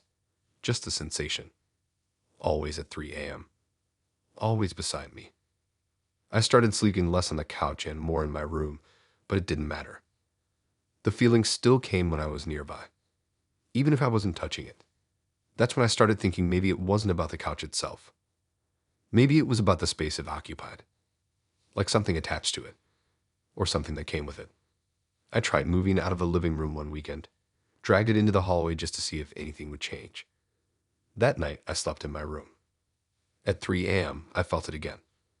But this time it wasn't beside me. It was in the doorway, like it had followed. I stopped moving it after that. Things escalated slowly after that point. The sensation started lasting longer. Sometimes minutes instead of seconds. Sometimes it felt like pressure shifting slightly, like someone adjusting their position. I started leaving lights on all night, but it didn't matter. Dark or bright, same result. Then one night I noticed something new. I woke up at 3 a.m. like always, but instead of just a feeling, I heard something subtle. Not a voice. Not a sound exactly. Just the couch creaking slightly. Like weight shifting on fabric. I froze immediately. Looked over. Nothing. But the sound had been real. I recorded again the next night. This time audio only. Same result. At 3 a.m., faint shifting sounds. Very subtle, like someone sitting then adjusting. But still no visual change. I started questioning whether I was even supposed to see it. Maybe it wasn't meant to be visible at all. That thought stuck with me longer than I wanted it to. Because if something can affect weight, sound, temperature, but not be seen, then what exactly is it interacting with? The last night I stayed in that place was the worst. I woke up at 3 a.m. like usual. But this time, the feeling didn't stop. It didn't fade after a few seconds. It stayed. Constant. Like it was fully settled next to me. I couldn't move. Not because I was stuck, but because I didn't want to acknowledge it was still there. I just lay there staring at the couch in the dark, waiting for it to go away. It didn't. After a long time, I got up and turned on every light in the room. The couch looked completely normal. No sign of anything. But I didn't sit on it again after that. I sold it a week later to someone who came and picked it up without asking much. They seemed happy with it. I didn't tell them anything. A few days after that, I woke up at 3 a.m. again in my new place. And for a second, I felt it. Right beside me.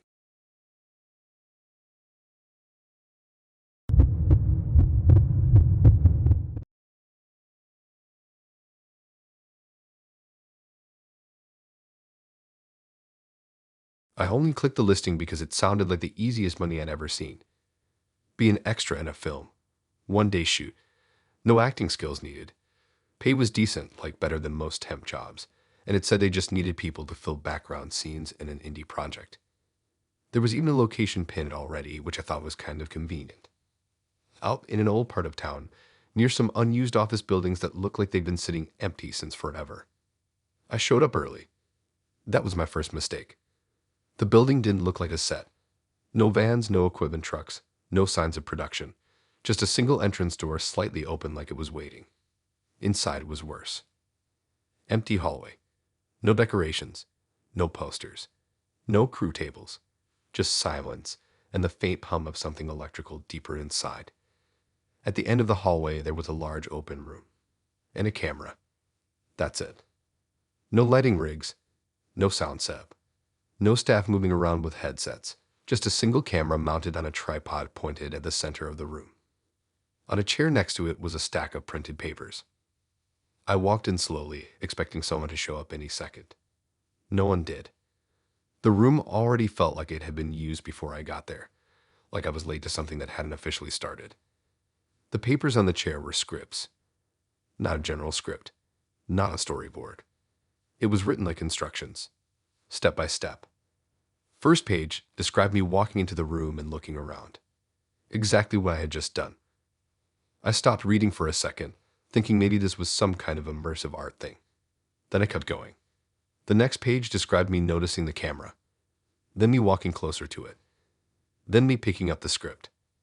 All of it matched what I had already done. Word for word. I looked up at the camera. It was already pointed directly at me. No movement, just fixed. I checked the rest of the room again, thinking there had to be someone watching from somewhere. Nothing. Just empty space. The script continued. Next page described me sitting down in the chair. I hadn't done that yet. I stayed standing. For a while, nothing happened. No sound. No movement. Just me and the camera. Then I noticed something that made my stomach tighten a bit. The camera had a small monitor attached to it. I stepped closer and looked at it. It was showing me. Live feed. But slightly delayed. Not by much.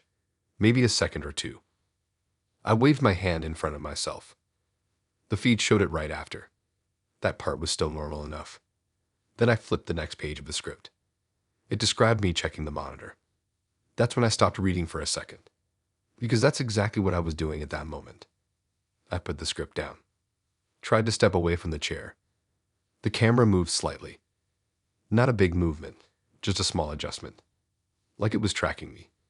The script page on top flipped by itself.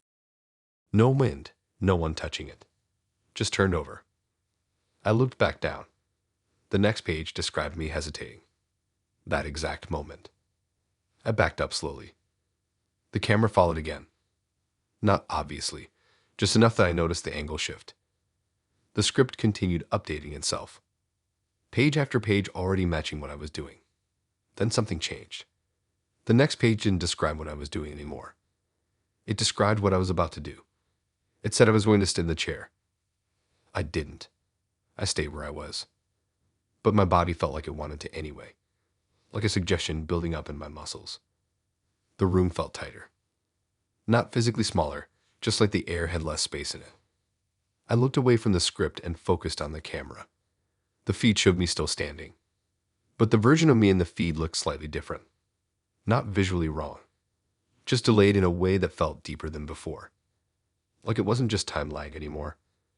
Like it was catching up to something I hadn't done yet. Then I saw something on the monitor that made me step back. The feed showed me sitting in the chair. even though I was still standing. I turned my head quickly. The chair was still empty in real life, but on the screen I was already there, sitting perfectly still, looking straight at the camera. I wasn't moving, but the fee version was. It raised its hand slightly, not waving, not signaling, just lifting it like it was checking if it worked. I looked down at my own hand. It twitched, not fully moving, just a small involuntary shift. I backed away from everything. The script pages fluttered again. Another page turned. This one was shorter. It just said I was going to stop resisting.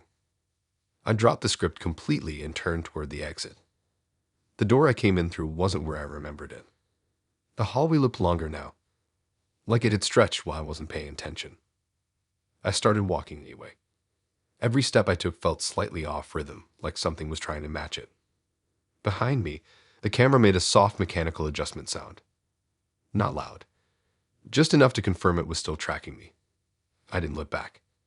The hallway lights flickered once, then stabilized.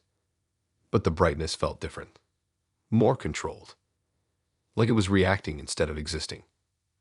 Halfway down the hall, I checked my phone. No signal. No time updates. Just blank screen for a second before it locked itself. When I looked up again, the hallway looked the same, but I wasn't fully sure it was.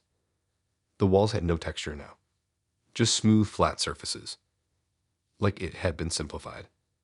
Behind me, I heard the script pages turning again, even though I had dropped them. That's when I realized I was still part of whatever was happening. Not outside it. Inside it. I reached the exit door eventually. It was there, but it looked slightly different than before. More like a prop than a real door. I touched the handle. It was warm. Not hot, just warm enough to notice. The moment I pushed it open, the camera feed in my memory replayed that exact action, as if it had already recorded it before I did it.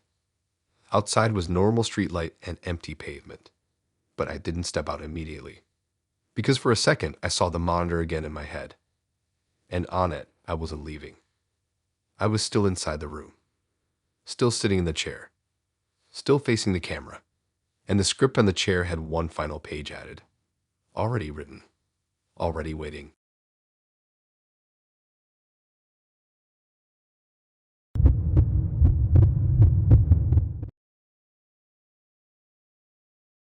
I only went for it because the listing looked too normal to be fake.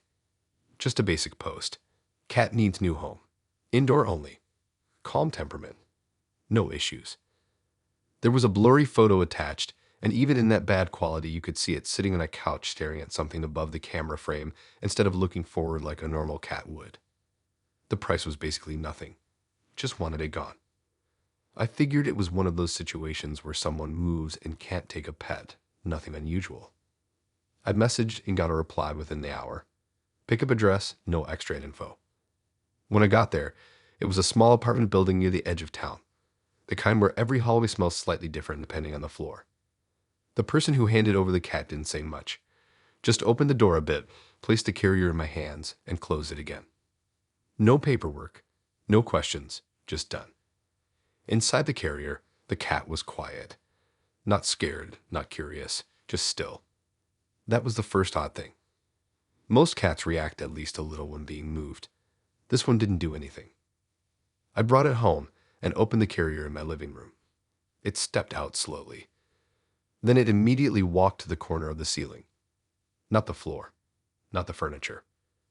The corner where the wall meets the ceiling. And it stared up, not blinking much, not reacting to me at all. I assumed it was just adjusting to the new place, maybe stressed. So I left it alone. That night, I noticed something I couldn't ignore. It never looked at me. Not once. If I moved around the room, it would track movement, but never my face. Always something slightly above or behind me. Mostly the ceiling corners, especially one specific corner above the couch. It would sit there for hours, completely still, just staring upward like something was there. I checked that corner multiple times. Nothing. No bugs, no cracks, nothing. Just a normal part of the ceiling. I started paying closer attention after a few days. Every time I entered the room, it already knew where I was, but it still wouldn't look at me directly. It would shift its gaze slightly off to the side, like I wasn't what mattered. One night I tested it without thinking much about it. I stood in the hallway and watched the living room corner without moving. The cat was sitting on the couch, staring up at the ceiling corner, completely still. I stepped forward one slow step. Its head didn't move toward me. It stayed locked on the ceiling. Then I blinked, and I saw it shift. Not the cat. Something in the corner. Just a tiny movement, like a shadow adjusting its position. I froze immediately. The cat's eyes followed it perfectly, like it had been tracking it the whole time. I tried to convince myself it was just lighting, maybe my eyes adjusting weirdly. But it happened again the next night. I was sitting on the couch this time, watching TV, trying to ignore the cat. It was in the same position. Same corner stare. Then I blinked, and I swear something moved in that exact corner again. Small, almost like a quick repositioning. The cat reacted instantly. Head tilt, eyes locked tighter, like it had just confirmed something. I didn't see anything else after that, but the cat stayed fixated for a long time. I started noticing patterns after that. It always reacted right after I blinked. Never before. Never during. Only after. Like my blinking was somehow revealing motion I wasn't supposed to catch. I tested it again. I sat still, stared at the corner, didn't blink for as long as I could. Nothing happened. The cat stayed still too. Then I blinked, and it shifted again. Same place. Same corner. I stood up immediately after that and turned the light on fully. Everything looked normal again. The cat didn't move. Just kept staring. I checked the corner closely. Nothing there. No shadows, no movement. Just paint and ceiling. But the cat refused to look away. I started sleeping with the bedroom door slightly open after that, just so I could keep an eye on it. Bad idea. Because at night, it would sit in the doorway instead of the living room, still staring upward, still focused on that same direction. One night, I woke up around 3 a.m. and saw it sitting at the edge of my bed, looking straight at the ceiling above me. Not at me. Above me. I slowly sat up and looked where it was staring. Nothing. Just darkness in the corner of the room. I blinked, and the cat's head moved slightly, tracking something again. I didn't see anything move this time, but the cat definitely did. After that, I started feeling like I was missing something constantly, like every blink was a gap in awareness. I tried staying awake longer, watching it without blinking as much as possible. It didn't help. The cat would sit perfectly still for long stretches, then react the second I blinked. Every time. I started timing it without meaning to. Blink, reaction. Blink, reaction. Always the same pattern. It got worse when I realized it wasn't just one corner anymore. Sometimes it would shift focus slightly to another point in the room, but always near the ceiling line. Always just out of direct focus. I checked the apartment ceiling again during daylight. Every corner.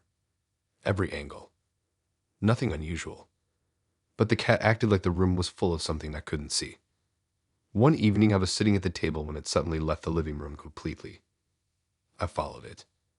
It went into the hallway and stopped under a light fixture. Stared up again.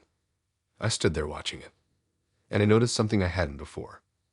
The light above it flickered slightly every time I blinked. Not every blink, just sometimes, but enough to notice a pattern. I stopped blinking completely. The flickering stopped. The cat stayed still. Then I blinked once, and the light flickered again. The cat immediately turned its head slightly, like it had confirmed something was there. That's when I stopped testing it. I didn't want to keep finding patterns, but it didn't stop. Even when I ignored it, the cat kept tracking things I couldn't see. Sometimes following slow movements across the ceiling. Sometimes reacting to nothing at all. Eventually I started sleeping less. Not because the cat was loud or destructive. It wasn't. It was just always watching something above me, and that made it hard to relax. The last night I stayed in that apartment, I woke up to it sitting directly above my headboard, staring straight up. I didn't move. It didn't move. For a long time, nothing happened. Then I blinked once.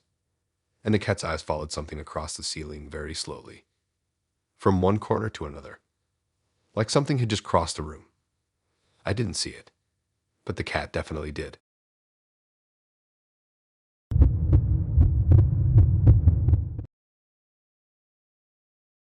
I only took the job because it sounded like the easiest money I'd ever made.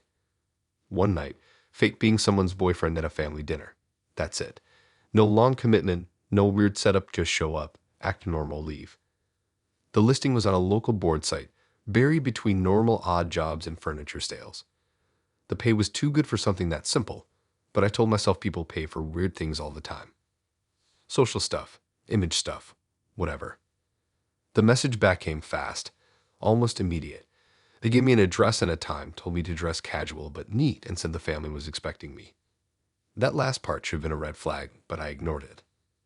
The house was in one of those older residential areas where every driveway looks slightly too long and every window has curtains that don't match anything inside. I got there just before evening. The front door was already open.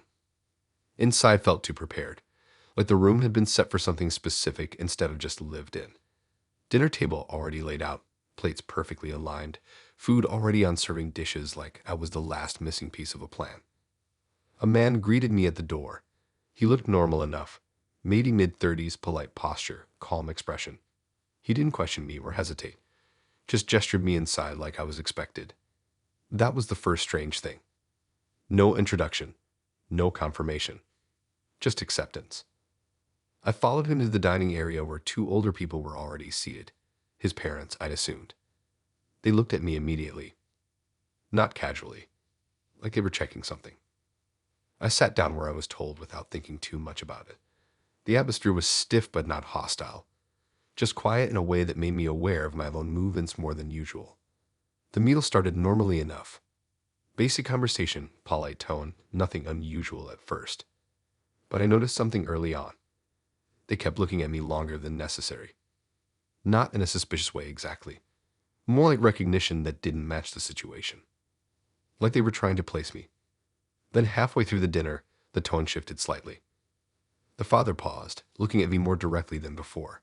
The mother followed shortly after. There was a moment where both of them were just staring. Not angry. Confused. Then something happened that made the entire situation tilt. They started talking about me like I had been there before. Not in memory. In familiarity. They mentioned things I hadn't done that night. How I used to sit in a different chair. How I preferred certain food combinations. Small habits that didn't match anything I was doing now. At first I thought it was some kind of setup. Maybe a test or weird performance thing. I almost laughed it off internally. But then they started comparing. Noticing differences. Saying I looked different this time. Not just clothes or haircut. Something deeper. Like my face didn't quite align with what they remembered. The man who hired me didn't correct them. He just kept eating, acting like this was normal. That's when I started paying attention to how they were looking at me. Not like I was a stranger. More like I was a version of someone they had seen before. And I didn't match that version exactly. They kept going, mentioning small inconsistencies. The way I held utensils. The way I tilted my head slightly wrong when listening. Even the way I reacted to certain pauses in conversation. None of it made sense for a normal situation. I started feeling like I had walked into something that had already happened before, or was still happening in parallel. The father eventually leaned back and just stared for a long moment. That's when he said something that made the room feel tighter. He questioned why I looked different this time. Not in a questioning tone, in an observational one, like it was a known fact that I was supposed to be consistent. The mother nodded slightly like she agreed. The man who hired me still didn't say anything. That silence was the worst part. I started trying to reconstruct what was happening mentally. Maybe this was a psychological test. Maybe I was being recorded. Maybe this was some performance art thing I didn't fully understand. But nothing in the house suggested cameras or crew. No equipment, no observers, no sign of staging beyond the dinner itself. Then I noticed something else. Photos on the wall. At first I ignored them. Normal mistake. But when I actually looked, I realized something wasn't right. The photos showed me. At the same dinner table. Same setting. Same people. but slightly different versions of me in each image. Different expressions, slightly different posture, small variations in clothing. All seated in the same place I was sitting now.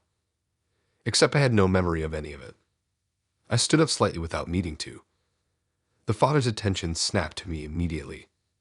Like movement itself was important. Not just presence. The conversation stopped. Not abruptly. Naturally. Like it had reached a point where continuation wasn't necessary. The man who hired me finally spoke then, calmly, almost casually, but I didn't fully process it. He didn't correct them. He just continued the pattern. Like this wasn't the first time someone had sat in my position. That's when I understood I wasn't the first person to be brought here for this role. Or maybe I was. Just not the first virgin. The idea didn't fully settle in my head that it made everything feel less stable. The dinner continued anyway. But I wasn't really part of it anymore. They kept referencing things I had never done in that exact moment, but acted like I should still respond appropriately. Like they were checking alignment. Not memory. Alignment. Eventually, the father leaned forward again and studied me more carefully than before. Not angry. Just assessing. Like something was slightly off specification. The mother quietly agreed again that I looked different this time. The repetition made it feel worse. Like it wasn't just observation. It was expectation. The man who hired me finally stood up and signaled for me to follow him. No explanation. Just movement toward the hallway. I followed because not following felt worse. We walked past the dining area and into a side room. No furniture inside except a chair facing a blank wall. He told me to sit. I did. The moment I sat down, I heard the dining room resume behind me like nothing had happened. Normal conversation again. As if I had already been removed from it. The man stood in front of me for a moment, looking at me like he was checking something invisible. Then he left the room. The door stayed open. From the chair, I could still hear the dinner continuing outside. Same voices. Same rhythm. But now slightly out of sync. Like I had been removed from the timing. I didn't know how long I stayed there. At some point I stood up and walked back to the hallway. The dining room was empty. No dinner. No plates. No people. Just a clear table like nothing had happened. The house was quiet again. I left immediately. No one stopped me. No one followed. But when I got outside, I noticed something that made the whole thing worse than before. My reflection in the window didn't match how I remembered myself looking earlier. Just slightly off. Like I was already changing again.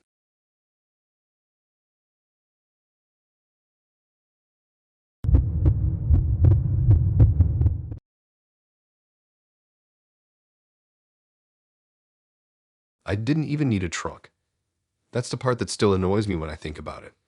I wasn't looking for anything big or strange or even useful. I was just scrolling through local garage sale listings because I couldn't sleep and my phone was already in my hand. That's when I saw it. Old wooden truck. Heavy. Locked. Pickup only. No description. No story. Just a photo of a dusty box sitting in someone's driveway like it didn't matter at all. The price was almost nothing. Like they wanted it gone more than they wanted money. I messaged without thinking too much about it. Got an address within minutes. The place was one of those quiet suburban streets where everything looks slightly too neat, like even the air is organized. The garage was open, and the trunk was already sitting outside, waiting like it had been moved into position on purpose. The seller didn't say much. Just watched while I checked it out. The trunk was heavier than it looked, metal corners, old wood, a reed lock on the front that didn't budge when I tried it. I asked nothing. They said nothing. I paid and took it. Getting it into my place was a struggle. It felt heavier going up the stairs than it did on the ground, which didn't make sense, but I didn't think too deeply about it at the time. I put it in the living room because there wasn't anywhere else for it. For a while it just sat there, locked, silent, taking up space like furniture that didn't belong. I forgot about it during the day. At night, it became harder to ignore. Not because it made noise. It didn't. It was because it felt like it had presence.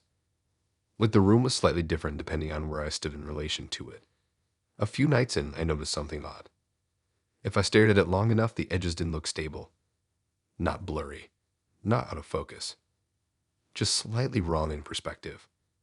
Like the angles didn't agree with each other. I tried ignoring that too, but curiosity is annoying like that. Eventually, I started checking the lock more often. It still wouldn't open. No matter how I tried, it stayed shut tight. Then one night, I noticed something worse. It was slightly open. Not fully. Just enough that I could see a thin line of darkness inside where there shouldn't have been any gap.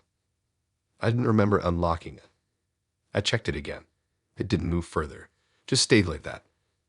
The next night, I woke up on the couch at around 3 a.m. without remembering falling asleep there. The trunk was open. Not wide, just enough for the lid to be lifted slightly. And there was something inside. Not an object. A space.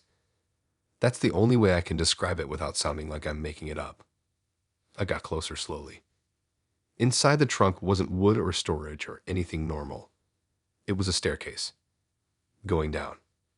Not angled like it was placed inside something. Just existing where space shouldn't exist. I stood there for a long time trying to process it. The trunk was still physically the same size outside, but inside it looked like it went deeper than the house itself. I didn't touch it at first. I just stared. The stairs were old concrete, slightly uneven, going straight down into darkness that didn't reflect light properly. I thought about closing it.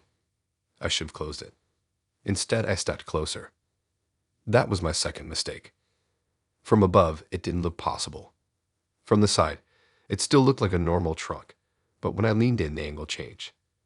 The inside expanded in a way it shouldn't have. I could see maybe 10 steps down before everything disappeared into darkness. I backed away and left the room. I didn't sleep properly after that. The next morning, I checked it again. Closed. Locked. Completely normal. I told myself I imagined it. Stress, lack of sleep, whatever explanation made the most sense. But that night, it opened again. And this time, it was wider. The staircase was clearer. More visible. Like something had adjusted it for me. I didn't go near it immediately. I just watched it from across the room. And I noticed something I didn't want to notice. The air around it felt colder. Not dramatic cold, just slightly wrong temperature, like the space around it wasn't part of the same room. Then I saw something moving down the stairs. Not fast, just a shift in darkness. Like something stepping out of view deeper inside. I closed the trunk immediately without thinking. It shut harder than it should have, like it resisted for a second before locking again. After that, I moved it into the hallway. Bad idea. Because that night I woke up again and it was open again. But this time it wasn't just stairs. It felt longer. Like the depth had increased. I stood at the doorway and watched it for a while. Nothing moved this time. But I could hear something faint. Non-stop exactly. More like pressure shifting downward, like space itself moving. I didn't go near it. I left it alone for a day. When I came back that evening, the trunk had been moved. Not far, just slightly repositioned in the hallway so it faced a different direction. I live alone. I checked every lock, every window. Nothing else was touched. Only the trunk. That night, I didn't sleep in the house. I stayed outside for a few hours just to see if anything would change. When I came back in, it was open again. Wider than before. The staircase now looked longer. And I swear it wasn't just going down anymore. It looked like it was continuing beyond downward direction. Like depth had stopped being linear. I backed away slowly. And that's when I noticed something new. Footsteps. Not loud. Not heavy. Just faint movement coming from inside. Like someone was climbing. Up. I shut the trunk again immediately. Locked it. Dragged it into the bathroom and wedged it against the tub. I didn't want it anywhere near me. For a few hours, nothing happened. Then I woke up again, and it was in the bedroom. Open. Closer than before. And this time, the top step was almost level with the floor. Like it had grown upward while I wasn't looking. I didn't stay to check further. I left the apartment right then and stayed out the rest of the night. When I came back the next morning, the trunk was gone. No sign of forced entry. No sign it was ever moved. Just empty space where it had been.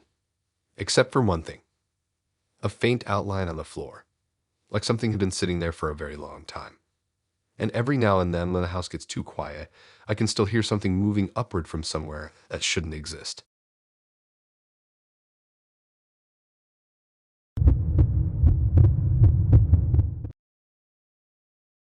I didn't even think about how weird the post was until I was already halfway there. It wasn't long, just a few lines buried in a local listings board. Someone looking for a person with an exact match to their face.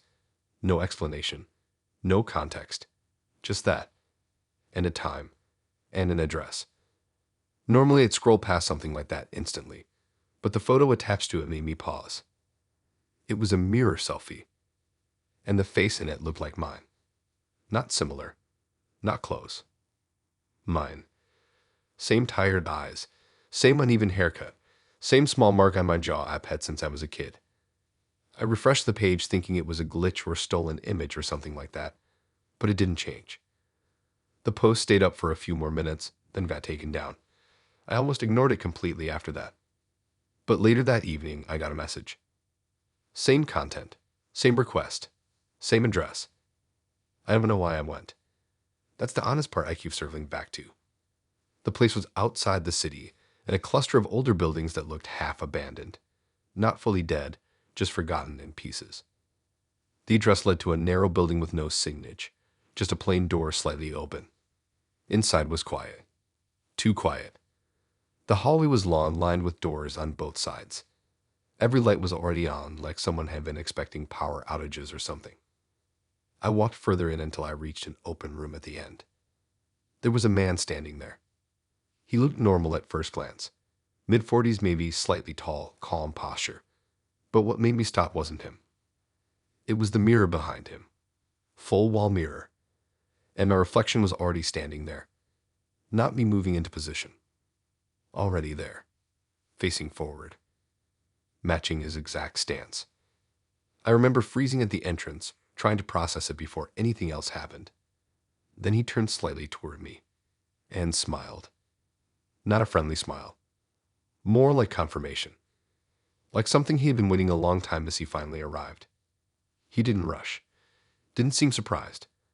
Just looked me over slowly like I was exactly what he ordered. Then he said it. Finally, you're the last replacement. That was the first moment I realized this wasn't a misunderstanding.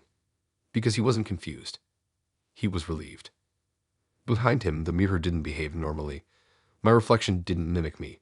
It was slightly delayed, and when I moved my head a fraction, it didn't immediately follow. Instead, it stayed still for a second too long. Then moved on its own. I stepped back instinctively. The hallway behind me looked different than when I entered. Longer. Or maybe I just hadn't noticed how far it went. The man didn't move toward me. He just watched. Like he didn't need to. Like I was already inside whatever system this was. I turned slightly to leave, but the door I came through wasn't where I remembered it being. Just another wall now. Smooth. Empty. No handle. No frame. Just blank surface. When I looked back, the mirror had changed. There were more reflections now. Not just me. Variations. Different versions of my face standing in the same space, slightly out of sync with each other. One had darker eyes. One looked older. One had a small injury on the cheek I didn't recognize yet, but still felt familiar seeing. The man walked slowly to the side, giving me full view of the mirror. He looked almost proud. Like he was showing a completed process. He explained nothing directly, but his expression made it clear this wasn't the first time. Or even close. Behind me, I could hear faint movement from other rooms. Doors opening slightly. Footsteps that stopped when I listened. Like something was aware I was there, but waiting for instruction. The reflections in the mirror started adjusting themselves. Not randomly. Systematically. Like each version was being tested against the real one. I tried stepping away from the mirror, but my reflection didn't follow properly. It stayed facing forward longer than it should have. And for a second, I saw it smile when I didn't. That broke something in my thinking, because I hadn't done that. The man finally spoke again. Not explaining much, just observing that I matched the requirements more closely than the previous ones. That phrase stuck. Previous ones. Like I wasn't the first attempt. I turned again toward the hallway, trying to find an exit that wasn't there anymore. The walls had subtly shifted. Doors that were there before were gone. Others had appeared. All identical. All closed. From inside one of them, I heard something that sounded like breathing. Not heavy, not aggressive, just present. The mirror behind me flickered slightly. My reflection stepped closer to the glass surface. Not mirroring me anymore. Approaching from inside it. The man didn't react to that. He just watched like this was expected progression. Like everything was going according to plan. I backed away again, but the room didn't feel like it was expanding or shrinking anymore. It felt like it was aligning. Like it had found a stable configuration. The reflections behind me multiplied slightly again. Each one more defined than the last. Each one closer to being complete. One of them placed its hand against the mirror surface from inside. And the glass didn't look like glass anymore. More like a membrane. Flexible. Responsive. The man finally stepped aside fully, clearing space in front of the mirror. That's when I understood what he meant by last replacement. Not last visitor. Last version needed to complete whatever sequence this was. My reflection didn't wait anymore. It leaned forward slightly. Not breaking the surface. Just testing it. I stepped back fast, but the room responded to that movement by shifting the reflections in sync, like it was correcting alignment errors. The hallway behind me was no longer an exit, just more mirrored surfaces extending deeper into the structure. Every direction now looked like reflection space. The man didn't try to stop me. He just observed, like resistance was already accounted for. And when I looked back at the mirror one last time, I realized my reflection wasn't copying me anymore. It was waiting.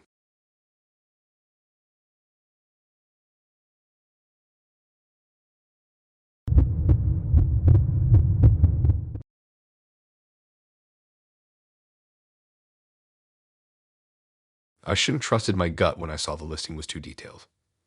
Most cleaning jobs are simple. Show up, do the work, leave. But this one had instructions that felt more like rules for something I didn't fully understand yet. Every room must be cleaned in order.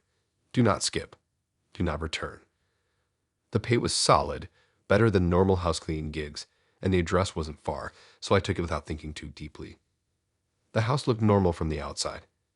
2-story, older build, slightly too quiet street. Curtains drawn even though it was daytime. The door was unlocked when I arrived. That was the first thing that felt off. Inside, everything was already clean. Not just tidy. Clean in a way that felt staged, like no one actually lived there, just maintained the idea of living. Still, a job is a job. I started with the first room like instructed. Living room. Vacuumed, wiped surfaces, fixed small details. Nothing unusual. When I finished, I moved to the next room. That's when I noticed something. The living room wasn't clean anymore. Not fully dirty, just slightly undone, like someone had walked through it carefully after I left and changed small things. A cushion slightly angled differently. A smudge on a table I didn't make. A magazine placed in a different position. I assumed maybe I had forgotten something. So I cleaned it again, then moved forward. Same thing happened in the kitchen. I wiped the counters, cleaned the sink, organized everything properly. When I came back later, there were faint marks on the counter again. Not random. Placed. Like someone had pressed fingers into the surface in specific spots. I stood there longer than I should have, trying to figure out if I was missing something obvious. The house didn't feel empty anymore after that. Not in the normal sense. It felt occupied in reverse. Like something only existed in the moments after I left her room. I moved to the hallway next. Same pattern. Cleaned it fully. No dust, no marks. When I turned back, faint footprints appeared behind me. Not messy ones. Careful ones. Aligned. Measured. Like someone walking exactly where I had walked, but not matching my timing. I stopped trying to rush through it after that. I slowed down. Paid more attention. But the behavior got worse the more I cleaned. Every room I finished became subtly altered again, and the changes started feeling intentional. In the bathroom, I cleaned every surface twice, checked mirrors, tiles, corners. When I left and came back, the mirror had faint fog writing on it. Not words I could fully read at first, just shapes, repeating patterns. Like someone had traced something while I wasn't looking. I wiped it away. It came back differently. The kitchen was next. This time I stayed in the doorway after cleaning it, watching. Within minutes, the clean counters started gathering small marks again. Not dirt. Patterns. Lines forming in sequences that didn't feel random. Like instructions for me in real time. I stepped closer and noticed something I hadn't before. The marks weren't appearing everywhere. Only in areas I had just touched. Like it was following my exact cleaning path. I stopped for a moment and just watched it happen. The house was reacting to me. Not in a reactive way. In a structured way.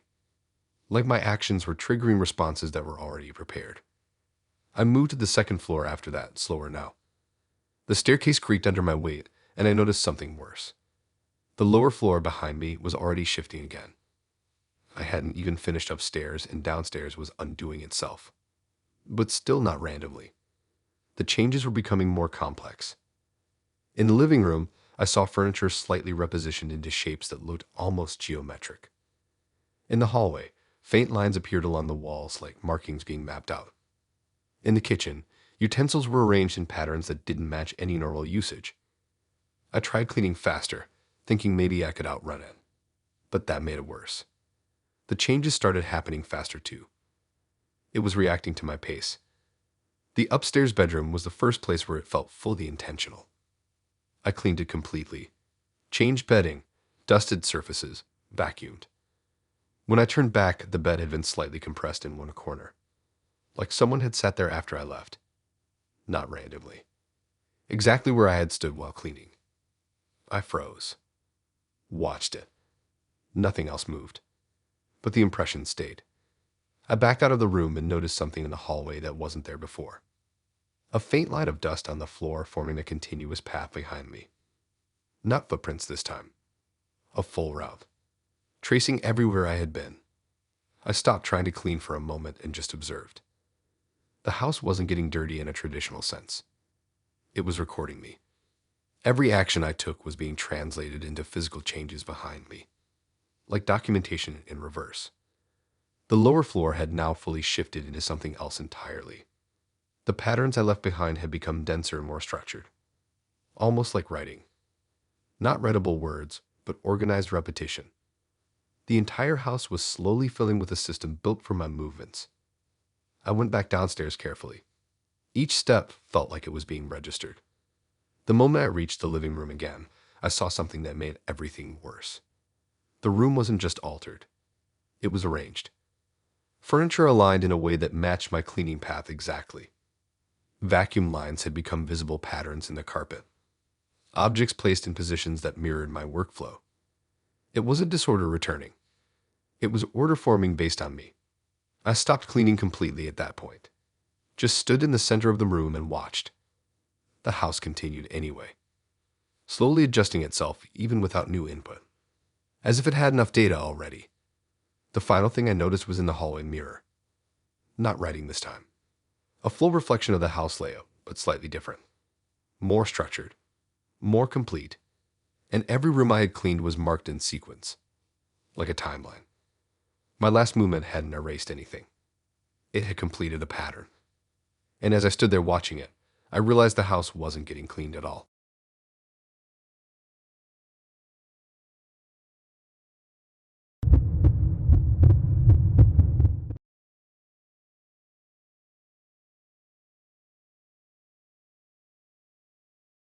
I wasn't looking to track anything.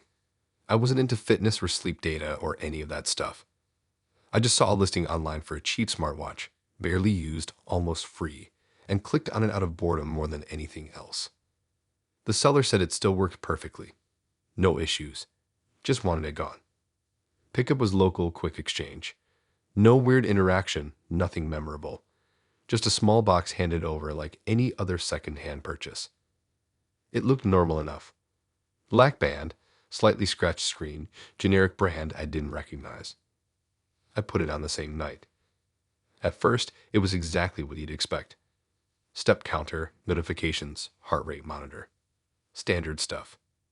Nothing unusual. Until the first night.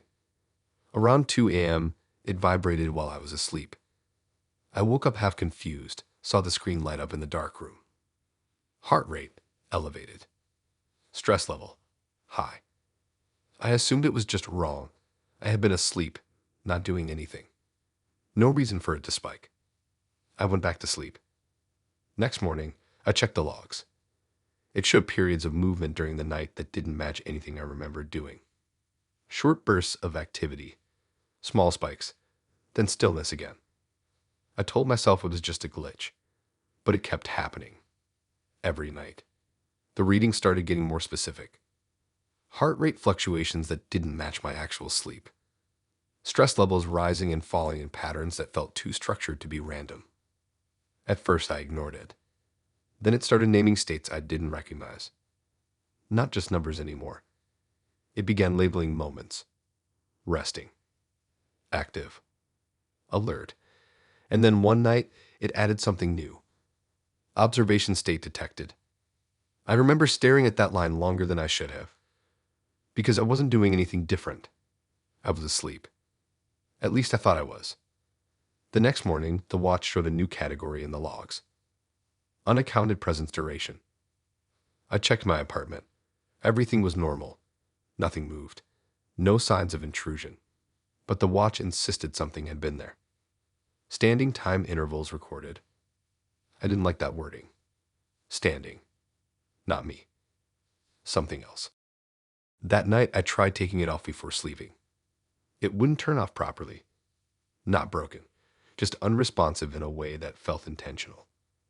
Like it was still running regardless of whether I wanted it to or not. So I left it on just to see what would happen. At around 3 a.m., it vibrated again. Harder this time. I woke up instantly. Screen lit up in the dark. Heart rate, not mine. Stress level, elevated beyond user baseline. And then a new line appeared. User mismatch detected. That's when I started feeling uncomfortable in my own room for the first time. Because I was the only one there. I checked my pulse manually. Normal. But the watch disagreed. It kept updating in real time like it was tracking something else entirely. Not my body. Something shared in the same space. The next day I tried resetting it. Factory reset. Everything wiped. It worked for a few hours. Then the data came back. As if it had never been deleted. Even worse than before. Now it was logging things during the day too. Periods where I was sitting still but it recorded movement. Periods where I was moving but it recorded stillness. It was that the watch wasn't synced to me anymore. It was synced to something close to me. That night I started noticing small things. The watch would vibrate even when I wasn't moving. Not notifications. Alerts. Always brief. Always labeled. Then the worst one appeared. Unknown biometric profile detected. I remember sitting up in bed just staring at that line. Because it implied two sets of data. Mine. And something else. Something overlapping. I started testing it.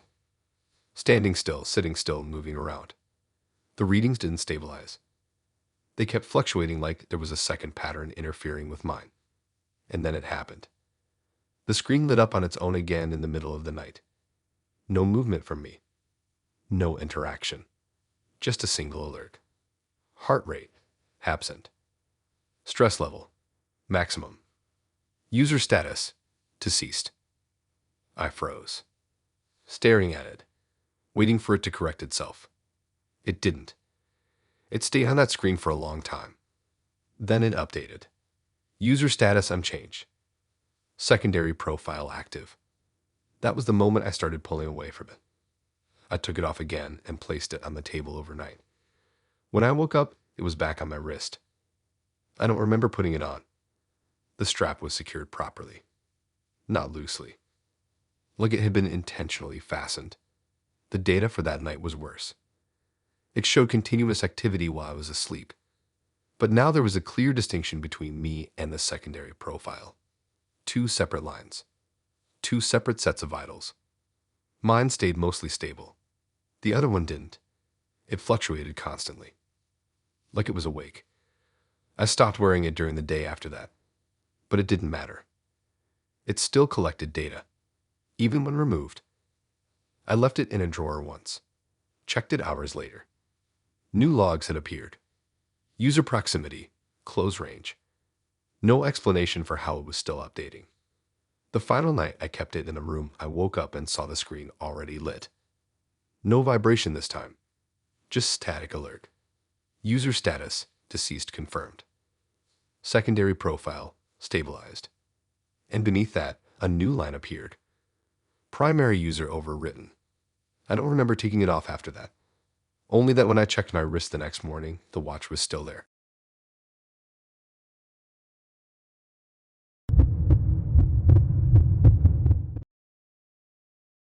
I almost didn't answer the message because it sounded like a scam at first. It came through a local listing site, no profile picture, no name, just a short message saying they had found something that belonged to me and I needed to meet them to get it back. The weird part was I hadn't lost anything. I checked everything in my room anyway. Wallet, phone, keys, nothing missing. So I ignored it for a while. Then a second message came. Same claim, same tone, more specific this time. It said I had taken something that wasn't mine and it needed to be returned properly. That's what made me respond. Not curiosity exactly, more like annoyance mixed with confusion. We arranged to meet near an old pedestrian underpass outside the city. Not a busy place, but not completely empty either. Just one of those spots where people pass through without really stopping. I got there a few minutes early. The air felt normal, nothing unusual. Just traffic above and distant footsteps echoing through concrete. Then I saw him, standing under the dim light at the center of the underpass. He looked ordinary at first glance. Middle-aged, plain clothes, no distinguishing features. The kind of person you forget immediately after passing. He didn't greet me, didn't introduce himself. Just stood there waiting like I already knew why I was there. I stopped a few steps away. That's when he looked down. Not at my face. At the ground. More specifically, at my shadow. At first I thought it was some kind of joke or misunderstanding. Maybe he was trying to say I had stolen something physical and this was his strange way of explaining it. But then he spoke. Calmly. Directly. He said that was his. That I had taken it. I followed his gaze down. My shadow was there, normal shape, stretched slightly by the overhead light. Nothing unusual. I looked back up at him, confused. But he didn't look confused at all. He looked certain, like he had already confirmed it. He stepped slightly closer and pointed again, more precisely this time, not at me, but at the shadow on the ground. He said it didn't belong to me. That it never had. That's when the first uncomfortable feeling hit me, because I suddenly became aware of my shadow in a way I hadn't been before. Not just as a shape following me, but as something separate enough to be noticed on its own. The man stayed focused on it the entire time. Not my body, just a shadow. I shifted slightly to the side, expecting it to move normally like any shadow would. It did, but a fraction of a second too late. Not much. Just enough to notice if you were looking for it. I told myself it was lighting, angle, nothing more. But the man nodded like he had seen the same thing. Like that delay was confirmation. He repeated again that I had taken it. Not metaphorically. Not figuratively. Like it was an actual object. I took a step back without thinking. The shadow followed. But again, slightly off timing. That delay grew more noticeable the longer I stood there. The man didn't move closer anymore. He didn't need to. He just kept watching the ground like he was waiting for something to settle. People walked past above us, unaware. Normal city noise continued, but the underpass felt narrower than before. Not physically, just perceptually. Like attention itself was tightening around that one point on the ground. I tried stepping forward and backward, watching the shadow react. It still followed, but the timing was no longer consistent. Sometimes it was perfect. Sometimes it lagged slightly. Sometimes it looked almost detached for a split second before catching up. The man seemed satisfied by that, like he was observing recovery of something long separated. I asked nothing. I didn't even fully understand what was happening yet. But the feeling of being watched by him wasn't the worst part. It was the feeling that my shadow wasn't behaving like it used to, as if it was remembering something I wasn't part of. He stepped closer again, slowly this time, careful not to cross directly into my space. Still focused on the ground. He said it had been separated for too long, that I was keeping it somewhere it didn't belong, that it had finally been located again. I looked down again. The shadow shifted slightly out of sync with me. Not fully wrong, just subtly independent. Like it was reacting to him instead of me. That's when I noticed something worse. When I moved my hand, the shadow didn't always follow the exact same shape immediately. Sometimes it hesitated. Sometimes it formed slightly differently before correcting itself. I stopped moving entirely for a moment. The shadow continued to shift faintly, like it wasn't dependent on my motion anymore. The man nodded again, as if confirming a long-expected result. He didn't reach for me. He didn't have to. Instead, he crouched slightly and pointed directly at the ground beside my feet. Not the shadow itself anymore. At the space it occupied. Like he was addressing it separately. That was when the underpass lighting flickered slightly. Not dramatic. Just a brief interruption. And in that moment, my shadow seemed to stretch further than it should have. Not in proportion to my body. Longer. More defined. Almost like it was trying to detach. I stepped back instinctively. The shadow followed slower than before. That delay widened again. The man stood up slowly and just watched. Like everything he needed to see had already been shown. People above kept walking. No one looked down. No one noticed anything unusual. But I could feel something changing in the way my outline existed on the ground. Not disappearing. Not breaking. Just separating more clearly from my movement. The man finally stopped pointing. He just said it again quietly. That it was his. That I had taken it. And that it was finally visible again. I turned slightly to leave without fully deciding to. But when I looked down one last time, my shadow didn't match my movement for a fraction of a second longer than before. It stayed behind.